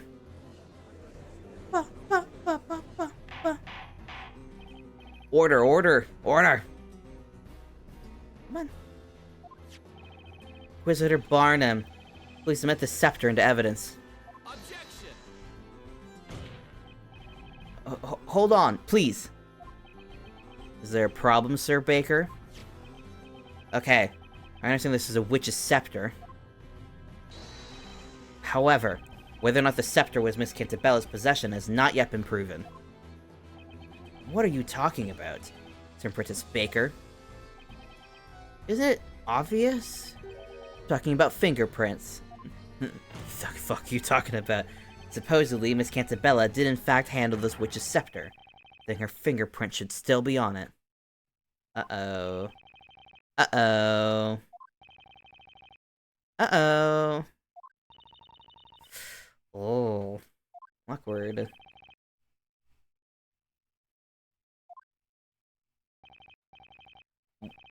What's with this silence? You said fingerprints? Inquisitor Barnum, tell me, what is Baker blabbering about? I haven't the slightest clue, my lord. It is the Baker's first time in court, after all. Huh? Oh, Layton's just like, oh, you fool. I'm afraid it's no use, Mr. Wright. In this world, it would seem the concept of fingerprinting does not exist yet. Live Luke reaction.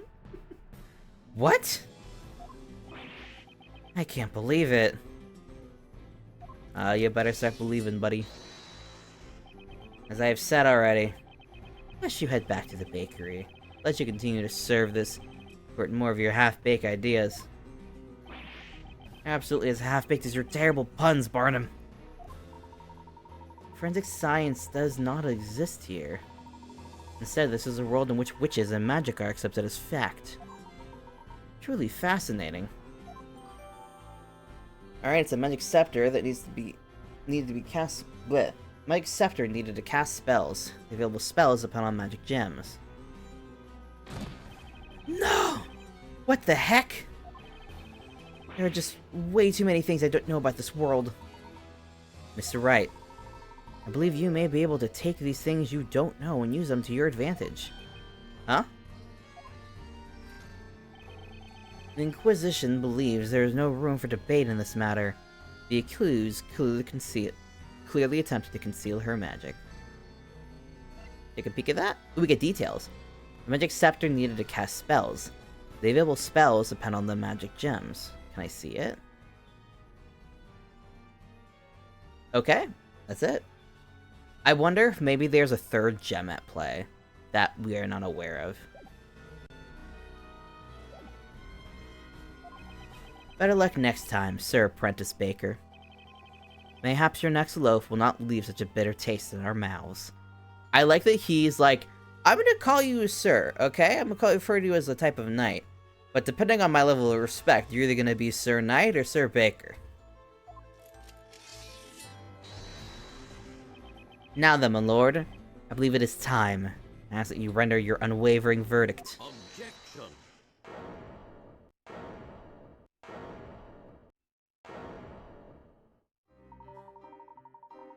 Pardon the interruption. I have a word, Inquisitor Barnum. It is interesting to see the Phoenix model next to the Layton model, because those are two design styles they did not really meld well together. What's that? Who might you be? My name is Herschel Layton. I'm a friend of the accused. Layton's, it's just his head. It works so well in his own universe, but as soon as it's up next to Phoenix Wright, it looks like unfinished. It just does not look right. His head is massive. Inquisitor Barnum, please allow me to confirm what you believe happened on the night of the crime. You claim the witch's scepter was made to disappear through the use of magic. Is that correct? Indeed, through the magic spell Demir. If possible, would you mind providing proof of this particular claim? What? You claim the scepter was not seen. Indeed, that is one possibility. You can see he's got little angry eyes right now. Just a little angry. However, a wise man always considered every possibility. What do you say, Inquisitor Barnum? Can the Inquisition fulfill the request presented by the gentleman with the unusual hat? The Inquisition cannot honor this request for proof. Ooh. I cannot honor your request, but I can kill you. If you are asserting that the accused is not a witch, then the burden of proof lies at the feet of the defender. We here in this court also are guilty until proven innocent. Come on, it's the Inquisition's job to prove a crime was committed. As I thought, indeed, it would appear the accepted method of thinking this world greatly differs from our own. Yeah, but like, when he was in a British court, it was the same thing, Layton. How regrettable, Sir Apprentice Baker. And you, Sir Darkhat. That's a fun name, Sir Darkhat. Everyone's upset. Inquisitor Barnum, sir. Should you require it, I stand ready to lend my testimony. Aw. Would anyone care to purchase any pre-testimony flowers. We got a lovely array of bewitching lilies. That's totally not foreshadowing. Snowy and I will not be dismissed so easily. We came here to expose the identity of this witch. Isn't that right, Precious? I don't think she's ready. A witch's sceptre, you say? Yes, yes, I know the sceptre. Allow me to elucidate the matter. What do you think, Inquisitor Barnum? Your witnesses appear to have something to say on the subject. Barnum. Very well. I'm gonna just point my sword at you again. Most honorable witnesses, I grant your request to testify. Speak. Speak, my children. They're like, please, if we get to stay here more, we gotta look at Barnum. Please let us talk more. Tell the court all you know regarding this telemagica. For the kind of witnesses, please recount to me the details of Puella Madoka Magica. Ulp. Well, we saw him manage to keep the trial going. I owe you one, Sir Dark Hat. Please, Mr. Wright. Mr. Layton will suffice for the time being. I'm uncomfortable with the naming conventions. Let's go, Nidal. What do you got, buddy? About Telemagica. Yeah. When I saw her, the witch was carrying a large milk bucket in one hand and a lantern in the other. The girl had the lantern hanging from her wrist. Her hand was contorted in a strange manner. I got a good look at her hand, and it looked for certain that she was gripping something. The witch was holding the scepter in her right hand. She did not drop it once before she was apprehended. Again, we don't get to see the image of the assault. Frustrating. I see. The accused's hand was contorted in a strange way.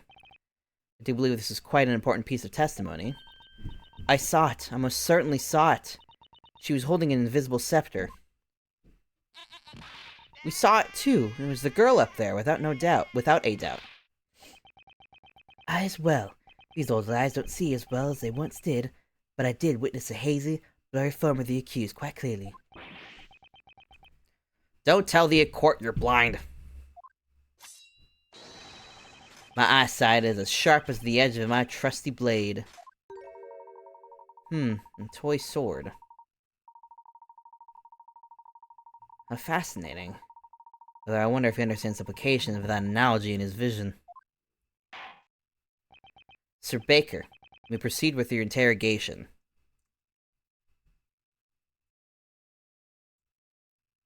Alright. So Layton's giving me another chance. I can't let it go to waste. Phoenix Wright really understands the important aspect of defense lawyering, and that's understanding the power of friendship. When I saw her, she was carrying a milk bucket in one and the other. Hold it! The large lantern you mentioned is this one, correct? There's no mistaking it. That fiendishly fiendish form, which is case darker than the darkest of nights, that is the lantern. Just a normal lantern. What is this? It would seem the glass is shattered. And there seems to be a sizable amount of mud stuck to it. On closer inspection, it appears mud has been stuck to the broken sections of glass. Most intriguing. So then, what exactly did the lantern get mud all over it? Or when it fell?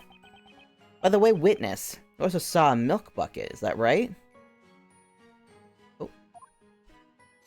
Oh. Indeed. Well, I bet my sword on it.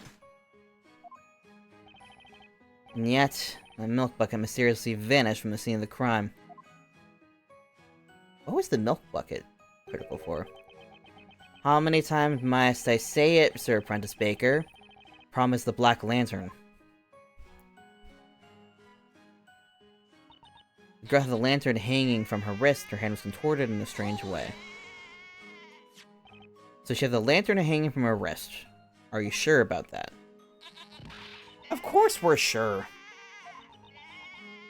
that wasn't it, then how else would the girl manage to hold her invisible scepter? Oh, she's literally just being like, yeah, she's probably holding it because of the scepter. It's like, okay. Please specify what you actually saw. Ugh. We just said that's what we saw. Isn't that right, Snowy? Indeed. A handle as wide as this could be easily hung from the accused's small wrist. Yes! That's what we were telling you. Isn't that right, Mummy's little snowball? Poor creature. Poor baby. It's no good. They're all bent on assuming a spell is holding a scepter. A scepter. It seems it may be best not to pursue this particular line of questioning any further. Well, that's just super. Ooh? I got a good look at her hand, and it looked for certain that she was gripping something. Hold it! What exactly was that defendant gripping? Wrong button!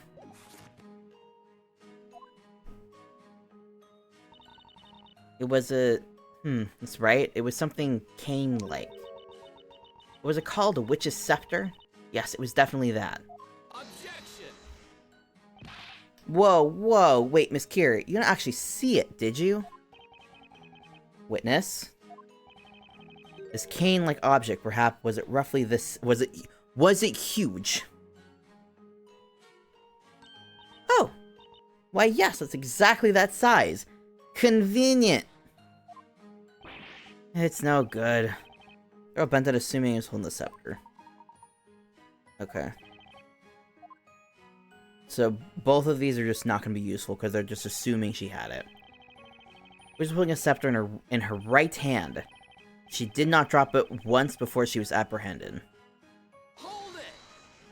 So that's more specific detailing. So let me get this straight.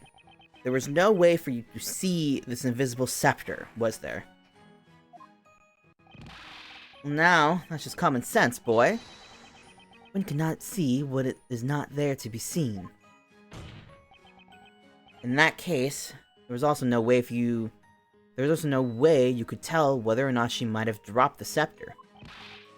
Well, the old eyes of mine honed in on her hand like a hawk, till they couldn't see straight. The young lady was most certainly holding an invisible scepter in her right hand, while at the same time carrying the lantern. Well, she dropped it before the spell was casted, and if she was holding it in her right hand, there's no way it would have had mud on it. Or do you perhaps possess some piece of evidence that suggests she dropped the scepter? There hasn't been any evidence so far to suggest Spella was holding the scepter. Evidence suggesting the scepter was dropped. Now, that's an interesting idea. Because we're just going to be presenting the lantern, because the lantern broke on the ground with the mud. So it had to have been let go at some point. If Spella did not have the scepter in her hand, it would have been impossible for her to have been using any magic. Well, yeah, that's true. Unsupposed. Might there be a piece of evidence that can prove this? It proves that Espella was not holding the scepter at the time of the murder. In their hands, yeah. Alright, we're just gonna fly through this, because I don't need to deal with this. I hate when they put the thing as the very last testimony. It's just unnecessary. Objection! There's a high probability that Miss Cantabella was not holding the scepter. But if, for the sake of argument, she had been holding it, she would undoubtedly have dropped it at the time of the incident. What do you mean? What I mean, Inquisitor Barnum, is that this lantern proves the defendant was not holding the scepter. Objection! But what foolishness does you spouting, Sir Apprentice Baker? The lantern's handle was around the accused's wrists. Objection! Meaning she cannot have held the scepter. I'm afraid that's not the problem here, Inquisitor Barnum. The problem is with the broken glass, and the mud plastered all over it. What? The rain had ended just as the murder was taking place. That makes the path fairly muddy, wouldn't you agree? When the thieves grabbed Miss Cantabella by the arm, the lantern must have fallen into the mud.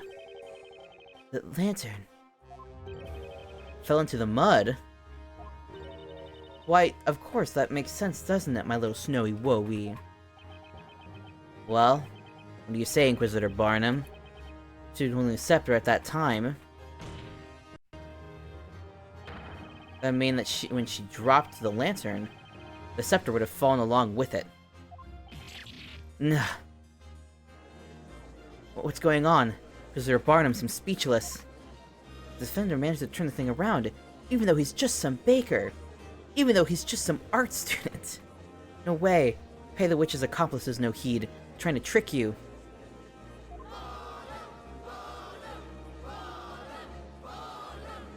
These bitches patriotic. They love the little meow meow. That? Just what is this? Oh. You going on the offensive, Kira. One moment, please. Oh? Everyone, please listen. Didn't we all just stand here and explain to the court what we clearly saw? It's a lantern, so what? What's so special about it? Explain to me so I can understand. There was a split second that just you could see the guy, the wordsmith guy. Oh, that's my favorite thing in these games, is when they pan over from a witness to the defendant or vice versa, and you get a split second of seeing one of the other witnesses. It's so funny. So you can understand? Well, I mean, it's pretty obvious just by looking at it. Mr. Wright. What is it, Mr. Layton? Yeah. Here's something about this witness. Huh? What about it? Oh, game, come on. Miss Kira, was it? Tell me, Miss Kira. How good is your eyesight? Exactly. Huh? As you just heard Mr. Wright explain, the answer to your query is quite obvious at a glance. Tell me, are you able to see the mud present on this lantern? Mud? What mud? What are you talking about? Oh, Your Honor, did you hear that just now? Yes, indeed. What does it mean exactly? It means that Miss Kira's poor eyesight is the reason she cannot see the mud present in this lantern. Ooh, in other words, the validity of Miss Kira's testimony is questionable, at best. Ugh. Ah. Aww.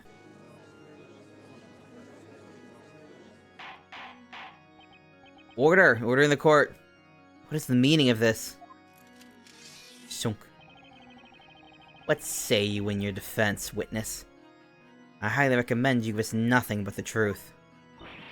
Barnum looked way too smug for a woman to potentially be putting her ass on the line. I'm sorry, Inquisitor Barnum. It's true. I need to wear glasses all the time, in fact. Then why aren't you wearing it now? Aha. That you mention it. Didn't know something odd about you today. Oh, I thought you looked familiar. Gone to that mist that clouded my mind. In this place, clarity. Kids! Hello! Welcome to stream! We have a witch on trial and we're trying to defend her. How is your evening going? How has your day been? Hello, hello! Welcome to stream! This bitch can't see. She ain't got her glasses on. Fair maiden, a pair of spectacles are valuable as a shield to a knight. Make haste and procure another pair. Now then, Miss Kira, at the time of the incident, were you wearing your glasses? Oh, Kira?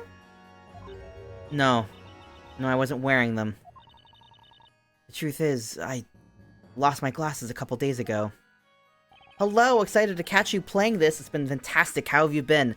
I have been having a week. I have been going through it this week. But on a very good note, I finally ordered all of my parts for my new PC, and I will be building my very first PC next week, and I'm so excited for that, and I'm so excited to have a monitor that's actually big and nice. It's going to be so fun. I'm actually going to be able to stream and not have things go haywire. I'm so glad you were able to catch stream. Hello! But yeah, my week is going better now. It was a rough start of the week, but it's getting better. So, your glasses were missing during the time of the incident. Mr. Wright, might I recommend you keep this note in fact? Keep note of this fact. It could prove useful later. Got it. Bitch can't see. Oh, we found them, I guess. Okay. Kira has poor eyesight and wears glasses, but she lost them a few days before the incident. I love you too, Kira. Kira. Kira's the girl fucking accusing. I love you too, Kit. Am I to believe that there's nothing left to prove this? God damn it, Judge. Us. Vital evidence. The judge. Alright, I guess no one has anything to say. I guess we'll wrap it up here. I'm going to bed. At the time of the murder, the accused... I skipped past that. The accused did something. Oh, damn. Go off, Mary. Wait just a moment. Snowy and I have much more left to say. That's right. My trusty sword of justice shall cut through this witch's treacherous lies. I may have lost my glasses, but I haven't lost my will to testify. I can't see shit, but I'll make shit up as I go. Bruh. Eureka! I remember now. Old age is such a way of sneaking up on me. I'm sure you must understand. Yeah, I understand. I understand you're all completely ridiculous. But then again, I put a parrot on trial, so... I don't know what... Who cares at this point? It would seem we have not yet arrived at a clear-cut verdict. Witnesses, you may once again begin to testify to the court. Tell us about the scepter and how it was used in the detestable display of witchcraft that you all witnessed tonight. Is this whole thing just gonna be like, there's... that it fell, but there's no mud on it. The girl was not holding the scepter in the same hand as the lantern, which means it must have been in her hand. It wasn't. The accused is holding a milk butt in the court's illustration. Who's to say she wasn't also holding the scepter in that hand? She wasn't. The milk bucket is lighter than it looks. Even Snowy could carry it, so she could have easily held the scepter as well. No. I did not see this milk bucket. Everything felt like an illusion. Okay, so how is that going to be approached? The scepter was in her other hand, you say. Indeed, a proposal is feasible. Sir Baker. Yes, Your Honor. It is the strangest thing. The longer this trial goes on, the more you begin to resemble a legit defender. Huh? Oh, you mad, but you pretty, though. Well, no matter. Defender, you may begin your interrogation. The crossing blades. Okay. I guess we have to press them and find which one that's a little crunkled. Oh, the speed is chugging. Hold it! But, did you actually see this with your own eyes? Alas, magic's vile embrace had the scepter from my sight, so I did not see it per se. However, through my years of nightly training, I have learned to see through such cunning trickery. After like an hour of people being like, there was no scepter, there was no scepter, now that we say there's a scepter, I saw it! Is that so? For example, this morning I found myself unable to locate the whereabouts of my trusty blade. Its location was a mystery. So I tried my hardest to think and remember where it could have been kept. And before long... Behold! It transpired I was carrying my trusty blade in its scabbard all along. Life is riddled with such trickery. I, the other night, thought that one of the speakers on my headphones finally gave out after, like, 10 years of use, and I was like, oh my god, my headphones went out. And I was about to remark on it in the chat I was in. And then I realized it didn't go out. I had just moved that particular headphone off of, like, my head. So it just wasn't on my ear. But for some reason, I was registering that there was no sound coming in. But I wasn't registering that there was not the pressure around my ear. So I just completely didn't realize that I just didn't have it on. But I was like, oh my god, it finally went out. Holy shit. And I realized that because I tapped the side of my head and was like, oh, that's just ear. You say life is riddled with trickery, Nick? Only if we're talking about my life, Naya. Aw, poor Phoenix.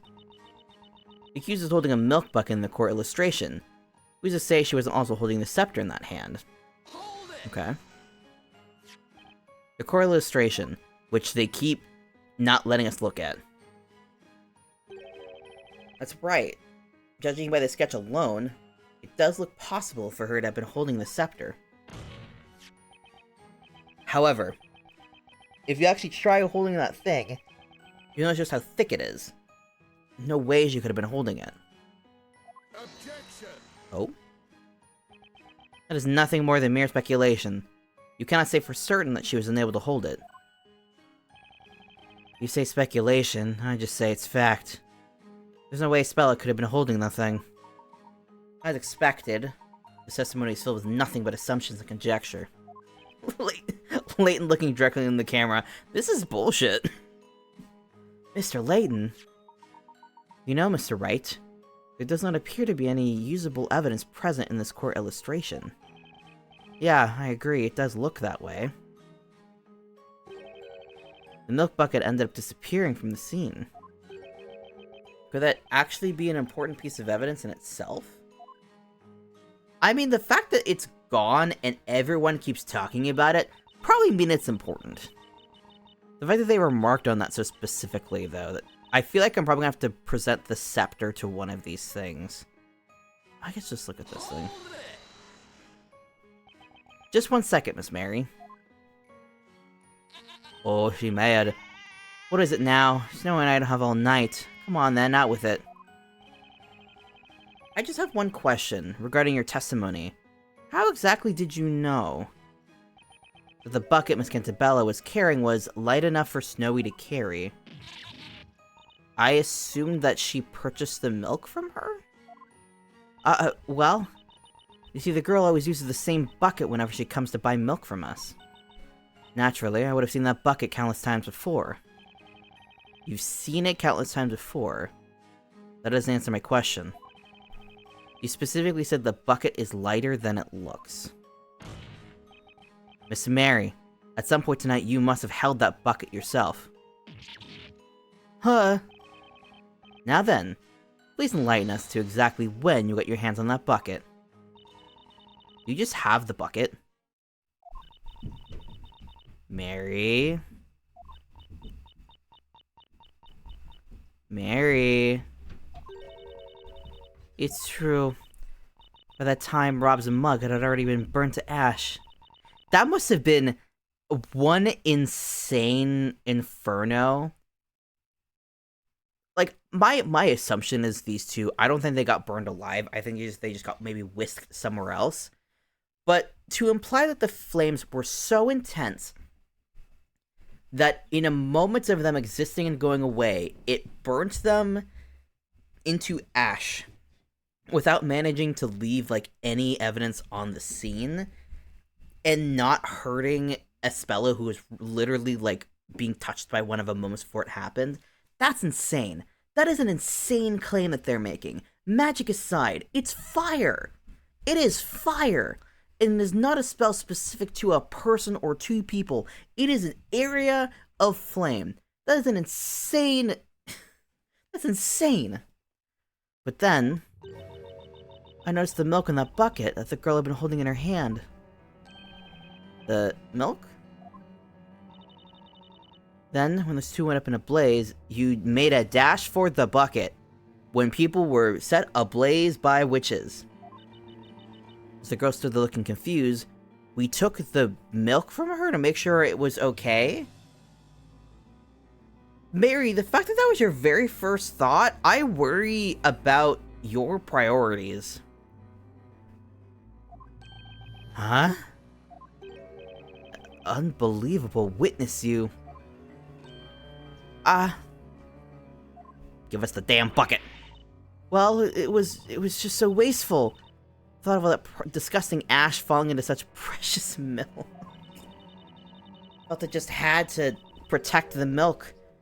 So I took the bucket back to the farm with me. Madame, do you mean to tell the court that you took home evidence from a crime scene? Goodness gracious, this woman. That explains why we were unable to locate the milk. Oof. Oh my. You're scaring poor Snowy. Snowy will live. Here, I brought the bucket with me. Anyway, see? I didn't even tamper with the milk. Oh shit! That handle would make it impossible to carry that scepter. Ha! Get fucked, Barnum. I'm sure you didn't. The court shall accept this milk bucket as evidence. It's not that it was light enough, it's the fact that it is fucking weird. Looks like that's one more piece of evidence for us. I'll have probably to look at it, actually. Now, will the gentleman with the impressive beard proceed with his testimony? Nope, we're not listening to him at all.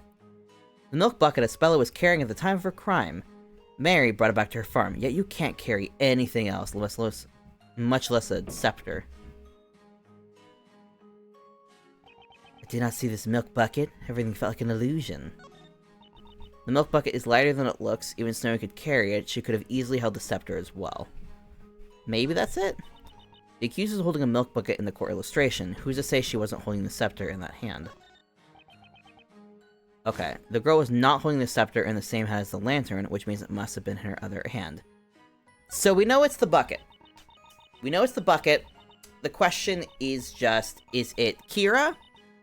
Or is it Mary? She could have easily held the scepter as well. So I'm trying to find the contradiction, and I'm assuming it's because the bucket handle is so cumbersome you can't hold anything else. Is the contradiction she could have easily held the scepter as well, or would that be just contradicting the lightness of it? Or the accused is holding a milk bucket in the illustration.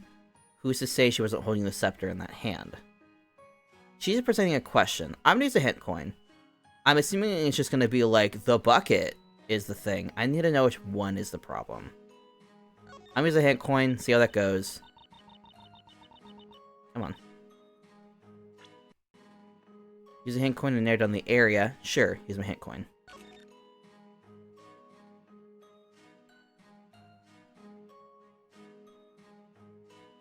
What?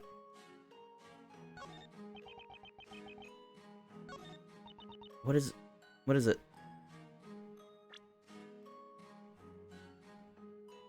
Oh, it just narrowed down the evidence. Okay. Cringe. Alright. Is this good? All of your testimonies have come to the same conclusion. The scepter was not in her right hand with the lantern. Therefore, it must have been in the other hand that was holding the bucket. However, that's not it. Not by a long shot. What do you mean? Contrary to what one of the witnesses stated, the milk bucket was in fact at the crime scene. And you'll notice something about this bucket. Take another look at it. The court illustration. Something of the bucket seems a bit odd, wouldn't you say? This illustration was based on eyewitness accounts. Small discrepancy or two is conceivable. Objection! Yeah, and that's why that's important. Actually, Inquisitor, it's highly likely that this illustration is much less accurate than you think. In fact, there's a blatant contradiction presented in this illustration. Ooh? Admittedly, it does at first look possible that Miss Cantabella was holding the scepter and the bucket at the same time. However, if you look at the real milk bucket, that possibility goes up in smoke. Here, let's have a look at the real deal. Notice the handle. Nah, that cannot be. Oh, but it is. This particular milk bucket has 2 pieces of wood on either side of the handle. If you were to try and hold both the scepter and this bucket, well, let's just say that'd be a challenge, to put it simply.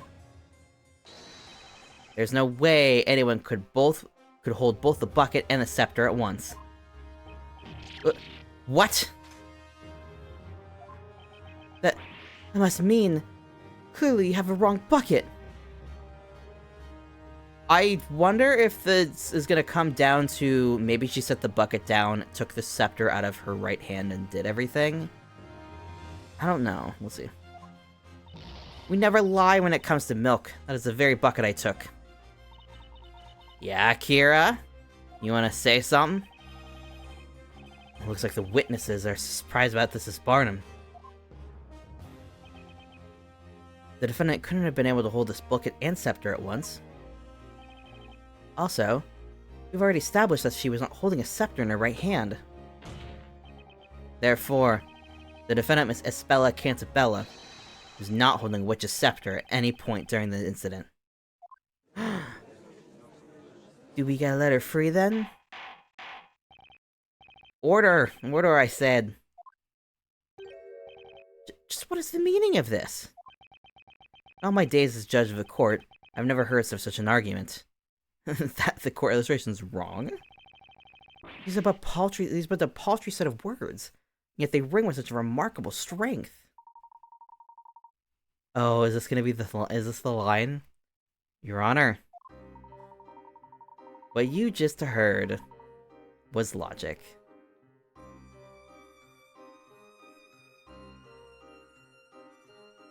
God, that's such a one second. I had to take a screenshot.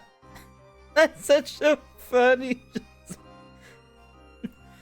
Sir, that's logic. What? What? It's insane! He spoke, and it made sense. That's logic, my boy.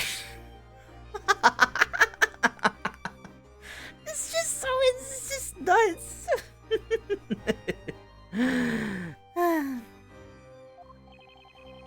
Logic, you say? What's with these two? They silenced Inquisitor Barnum with mere words. Such foolishness. This must be some type of witchcraft. Yeah, witchcraft. Saying thoughts good. Wait. Do you think... Could they be witches? If anyone... It's a really tricky time, in Labyrinthia to be Defender. Because all they do is they try witches. And the Inquisitors, at the end of the day, they must kill a witch. That much they do every court case. So, even if you get your client off on a not guilty, you run the risk, because someone's gotta die. And if the defendant ain't the witch, they assume the defender is the witch, and you send you into hellfire. It's so funny.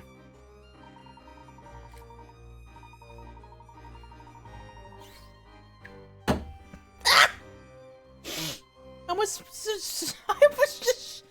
drinking water, I almost just shot it out my nose. It would seem the concept of logic does not exist in this world. Just Luke's face like, yeah, I don't think anyone here is very smart. Oh, God.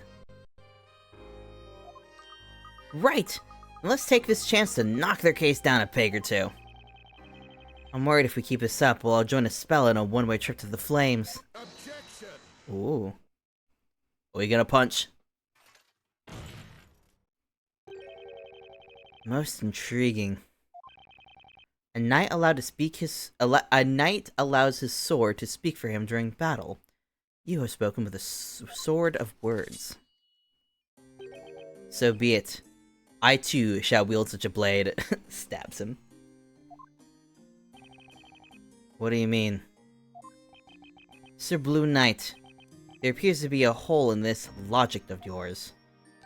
Interesting. What is this hole you speak of? According to the earlier testimony, It was believed the accused had the lantern hanging by her wrist by the handle. However, she supposedly dropped it, hence it being covered in mud. That's right. Well, that may be true. It does not necessarily mean the accused was therefore unable to use magic. Huh? It is merely a question of when she dropped the witch's scepter. What do you mean, Inquisitor Barnum? It is very simple, my lord. The accused, while first holding the lantern and the witch's scepter, cast her magic. Then, she dropped the lantern and the scepter.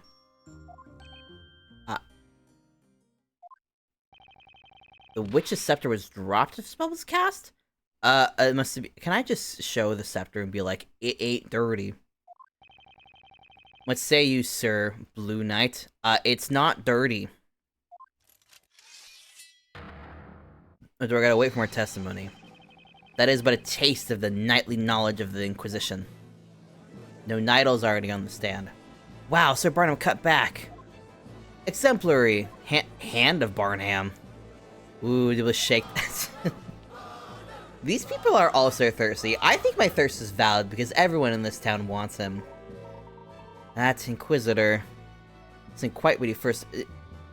Layton, even you should be like, it's dirty. It's dirty. No, it's not dirty. Yeah, sure seems that way. Just a moment ago, it seemed like he'd never even heard of a logical debate. Now that he's suddenly using it against us. He just threw out a theory. That was all. This guy's no joke, that's for sure. Now then, most honorable witnesses, ask that you lend your aid once more. Please come up with something. I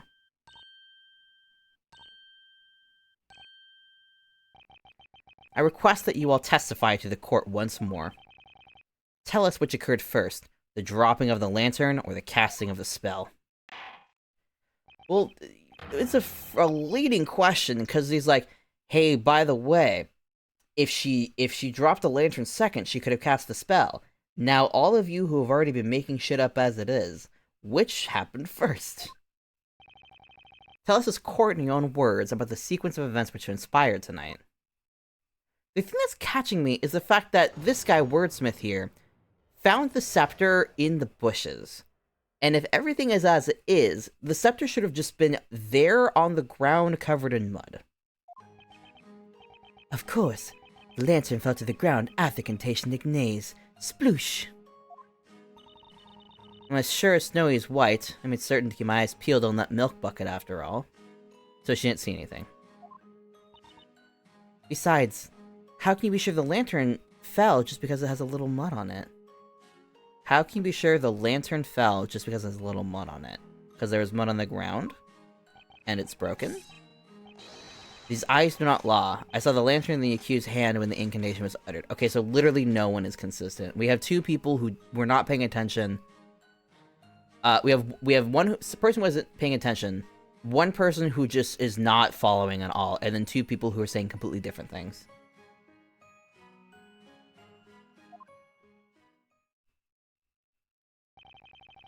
Figures.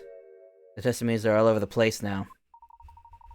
As for testimonies, they're most interesting.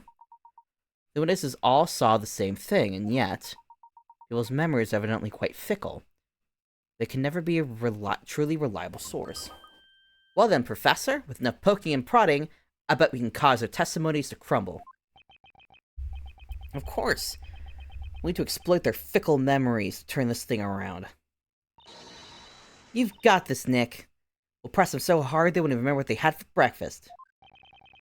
I can't even remember what I had for breakfast. Alright, Judgy. Now, Sir Baker, you may begin your interrogation.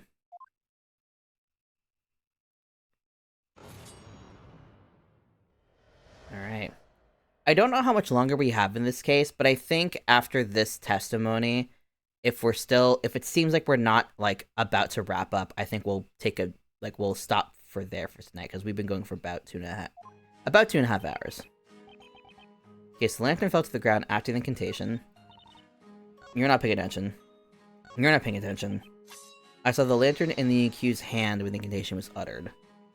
Okay, so no one is saying the lantern fell beforehand, which is what we saw in the cutscene, so that's interesting.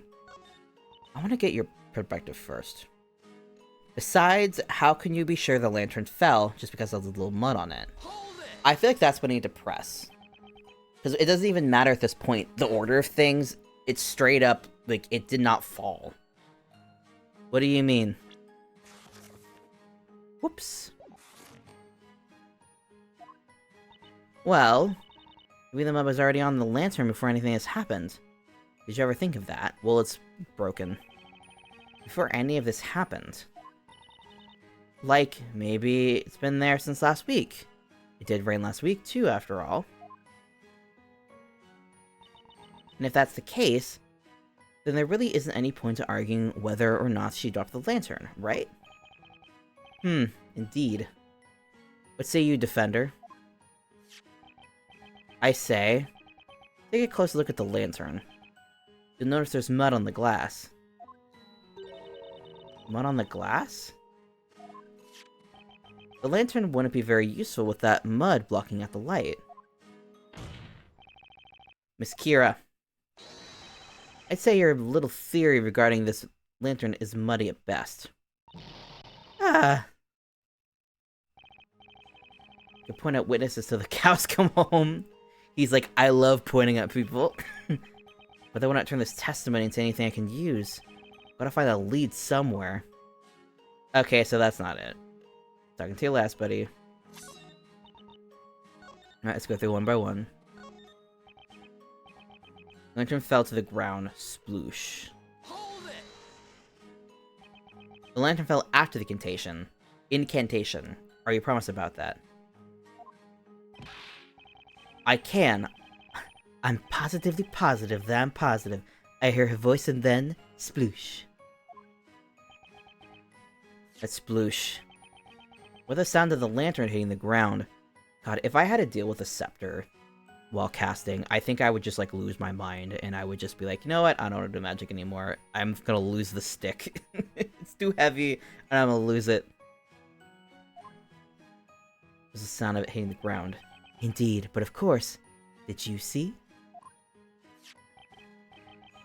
But, if you look at the lantern, you notice that the glass is shattered. You specifically said you heard a sploosh.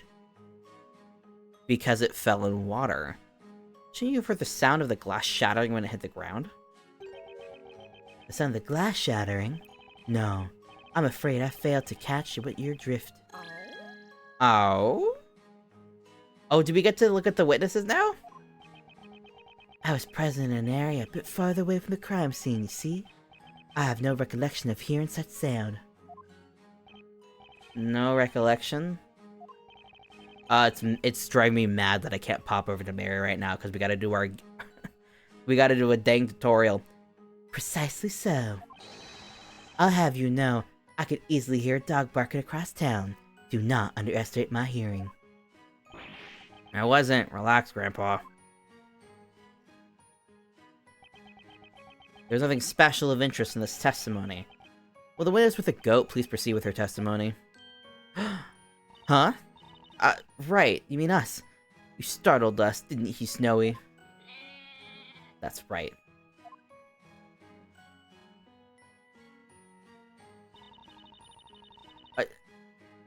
I guess we just can't... Okay. Hold it! No one's gonna... Oh, are we gonna have to go through every damn testimony and then be like, well, it was weird. But earlier, you stated that Miss Cantabella had the lantern hanging from her wrist. Well, not quite. And say for certain, we only believed it was her wrist. No, you said it was for certain. Believed. Yes, precisely. You know how you sniff milk when you're not quite sure if it's gone bad? Then your nose is assaulted by the foul odor you weren't expecting? Well, it's a bit like that. I'm sorry? Heed my words, madame. Do not make a habit of stealing for your own safety. Uh-oh.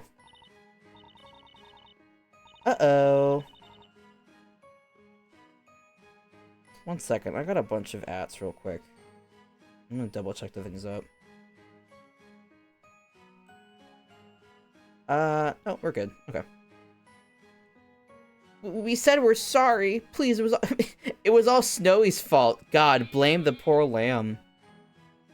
Aw, poor thing. Oh, brother. Anyway, we can confidently say that we both saw the milk bucket, right, Precious? Yeah, Precious? And as for the lantern falling, we don't know much about that, do we now, Schnookums? Poor lamb. Okay, I'm just gonna skip this last guy, because I don't think he's gonna have anything. We have to do that whole thing. What do you think, Nikki? Did you notice anything fishy? Yeah, possibly. I think there might be something I can use. Really? I don't hear anything special. Yeah, something out of place. Let's just keep going. Eh. I don't need the tutorial. I understand this concept. Yes, please. Because the lantern fell to the ground. Sploosh. Hold it! The lantern fell. He positive about that. He saw it. It went sploosh. Was the lantern hitting the ground? Indeed. But of course, did you see? You say that the glass is shattered. You basically said you heard a sploosh. The sound of the glass shattering? No. I'm afraid I failed to catch your drift. Oh? Give it to me. There it is, right there. I knew I heard something strange. I saw something strange. Huh. But he didn't say anything weird. My ass, not the old guy that said something weird. It's the person next to him. Next to him? Ah, look there, Professor. The goat lady. She looked really deep in thought. It would seem she has noticed something odd in this elderly man's testimony. Ah, that's right. These cross-examinations have 4 witnesses. Hey, Nick, it looks like we're not the only ones paying attention to these testimonies. You're right, which means if they're all listening to each other's testimonies. Correct, Mr. Wright. Each witness is fully aware of themselves and their own actions when in the middle of their testimonies. However, it is while listening to the testimonies of others that the witnesses may say something that the witnesses may sometimes reveal the most valuable information. I see, it's habitual. They can't tell they're doing it, but I can. I'm gonna use it to turn the tide back in our favor. In fact, I do believe I have spotted our first opening in which to test this new technique. Mr. Wright, could I draw your attention to the touchscreen? Oh, okay. Alright. Witness swapping! It's a matter of questioning them. We're gonna do it. How about we try questioning the goat lady next to old Graybeard? Alright, I'll have to do a slide. Yep. Some of the glass shattering? No. I'm afraid I fail to catch your drift. Oh? Do I actually slide it? Oh, I do slide it. Oh, look at their little pictures. Oh, I love Wordsmith's face. Hi, Mary. Excuse me, Miss Mary. Oh! What do you mean, us? But Snowy didn't have anything left to say. I knew it. I caught her completely by surprise. Mr. Wordsmith just gave his testimony. He told us about the sound he heard when the lantern fell to the ground. Mr. Wordsmith didn't seem too sure, but I wonder if you might happen to have something to say about this. Huh? Well, that's... Is that alright, Sir Barnum? May we answer the question? Yeah? He asked it. Do what you will, madame. There's no need for formalities. Huh? Well, we'll try and explain it, won't we, Snowy? The truth is, we did hear something. That is to say, we heard the sound of the lantern's glass shattering. We're sure of it. It was frighteningly loud. Huh? Quite startled us, didn't it, Snowy? I looked in the direction of the sound, but couldn't see anything, let alone the girl and those two thieves. It was a tad dark after all. When the glass shattered, the flame inside must have gone out, and she could not see them. It seems to be the gist of it. Then, as I peered into the darkness, I heard it. You heard it? What did you hear exactly? You know, that I heard. The incantation for the spell Ignaze. Yep. Yep, we finally have contradictions. Hell yeah. What did you just say? Now hold it right there, witness. Yes, my lord? Yes, judgee? The glass shattered when the lantern fell. Then after that, you heard the incantation for the spell Ignaze. Do you swear to this court that that is, without a doubt, correct? Maybe? Yes, I think? How about my testimony? What about my radical observation? That blasted spell Ignaze occurred first, then the lantern plummeted to the ground. I heard no such thing. There was no sound of shattering glass. Absurd. Simply absurd. So the lantern fell and the glass shattered. That does not change the very fact that this girl is a witch. Objection! I hate to disappoint you, but that's not quite the case. In fact, this testimony changes a lot of things. Wouldn't you agree, Prisoner Barnum?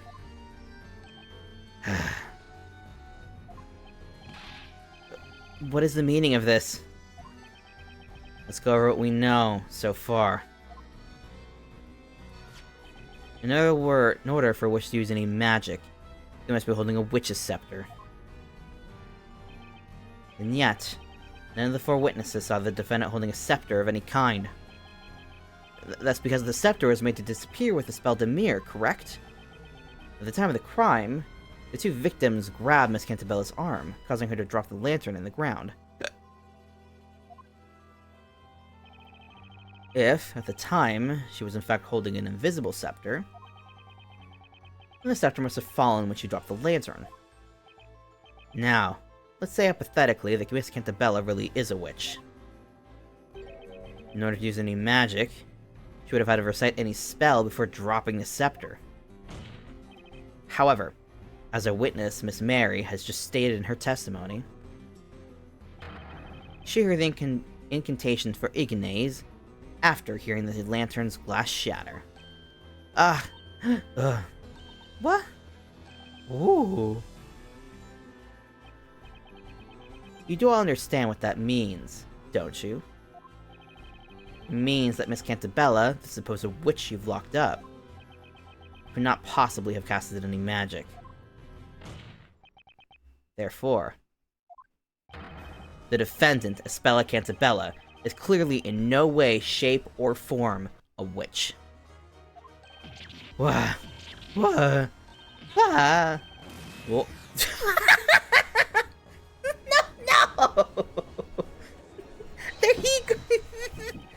he blasted off again! Oh my god. Such virility.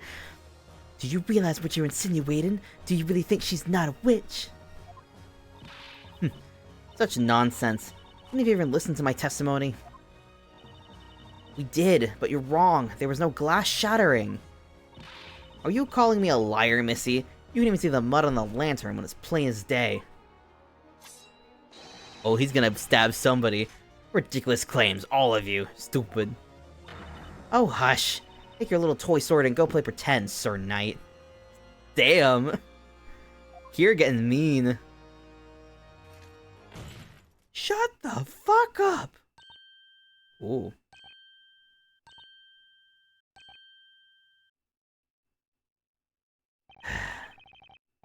Witnesses. This is a court of law, not a playground. Must I remind you of the importance of these proceedings? Witches and their magic threaten our fair town of Labyrinthia. Your words here today could decide the fate of every single citizen within our walls. Do you understand? As such, I expect each of you to take your role seriously and testify honestly about what you saw. Aw, Mary.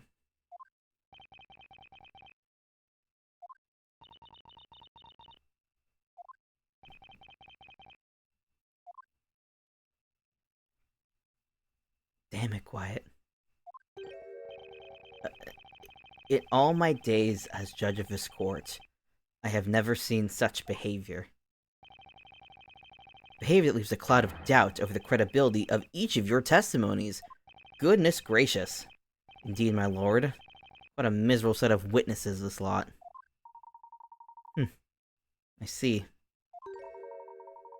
It would appear this trial has come to a sudden halt. Huh? So that must mean... Quite right. Means you have won this trial, Mr. Wright. We've won? I can hardly believe the situation we have found ourselves in. I did not anticipate this trial ending with such a strange turn of events. But due to these witnesses' dubious credibility, I can see no reason to continue. What say you, Inquisitor Barnum? Oh. As you wish, my lord. Oh, what is going on? They're actually letting this witch run free through the town? Curses, it wasn't for that witch and her friends. I don't think this is how this case is gonna end. But let's roll out to see what they're gonna do next. Jesus.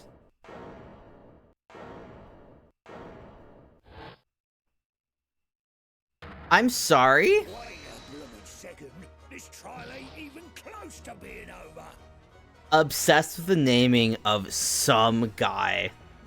Not before I take the stand to testify. Who is this bitch? You know, pop down. Order! Order! Who is this buffoon? Who's this fucking guy? Oh? Behold! Who am I, you ask? Who am I? Why? Yeah? I'm the man that's gonna single-handedly save this trial. I'm the fifth witness. That's not a name, okay. Say what? Huh? What? Even Barnum didn't see this one coming. Even Barnum's like, what the hell is going on? Just as I thought. This trial was going down the drain before I got here. Okay, you lot assemble. We need a strategy meeting ASAP. This is not a thing you strategize. I say, who are you? Thank goodness you showed up. We can't give up now, everyone. It has come down to this. To arms, everyone. We shall do battle against the baker and that hat seller. Hat seller? I can't believe this. What the heck is going on? Truly fascinating. It seems a new witness has taken the stand. What's more, he appears to be quite the formidable He's not a formidable witness! This guy could be lying!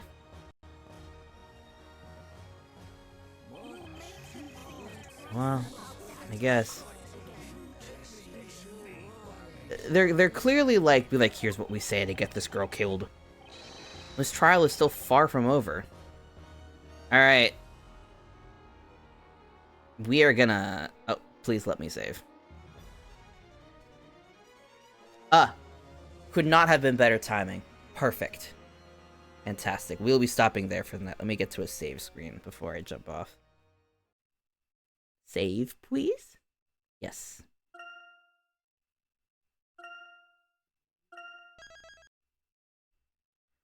Oh god, we're already almost 11 hours in. Okay. We're gonna stop there for the night. Exit, please. Alright, let's get to the chatting screen. Court! Court! Court! Court! Heck yeah! Court! Court! Court! I am gonna be shocked if next time we play we're not through this case, because I don't remember being much longer after this. But I'm pretty sure I know who the witch is, and I'm pretty sure we'll wrap up next stream. But thank you everybody for hanging out today. I hope you guys had a wonderful evening. I hope you guys have an even better night. Let me see if there's anybody who is streaming right now who can raid. No one who I really recognize? Let's see here. Let me jump onto stream. Thank you for hanging out, Lucy. Let me see here. Where is... That's Twitter. I'm going to go on my phone to see who's maybe streaming right now. Let's see here. Oh, Lauren Haley is doing in Hades. Let me talk about her stream. I haven't watched her in a hot minute. Let's see here. Raid. Let me make sure I spell her name right. Lauren Haley. Alright. Yeah. Raid is started.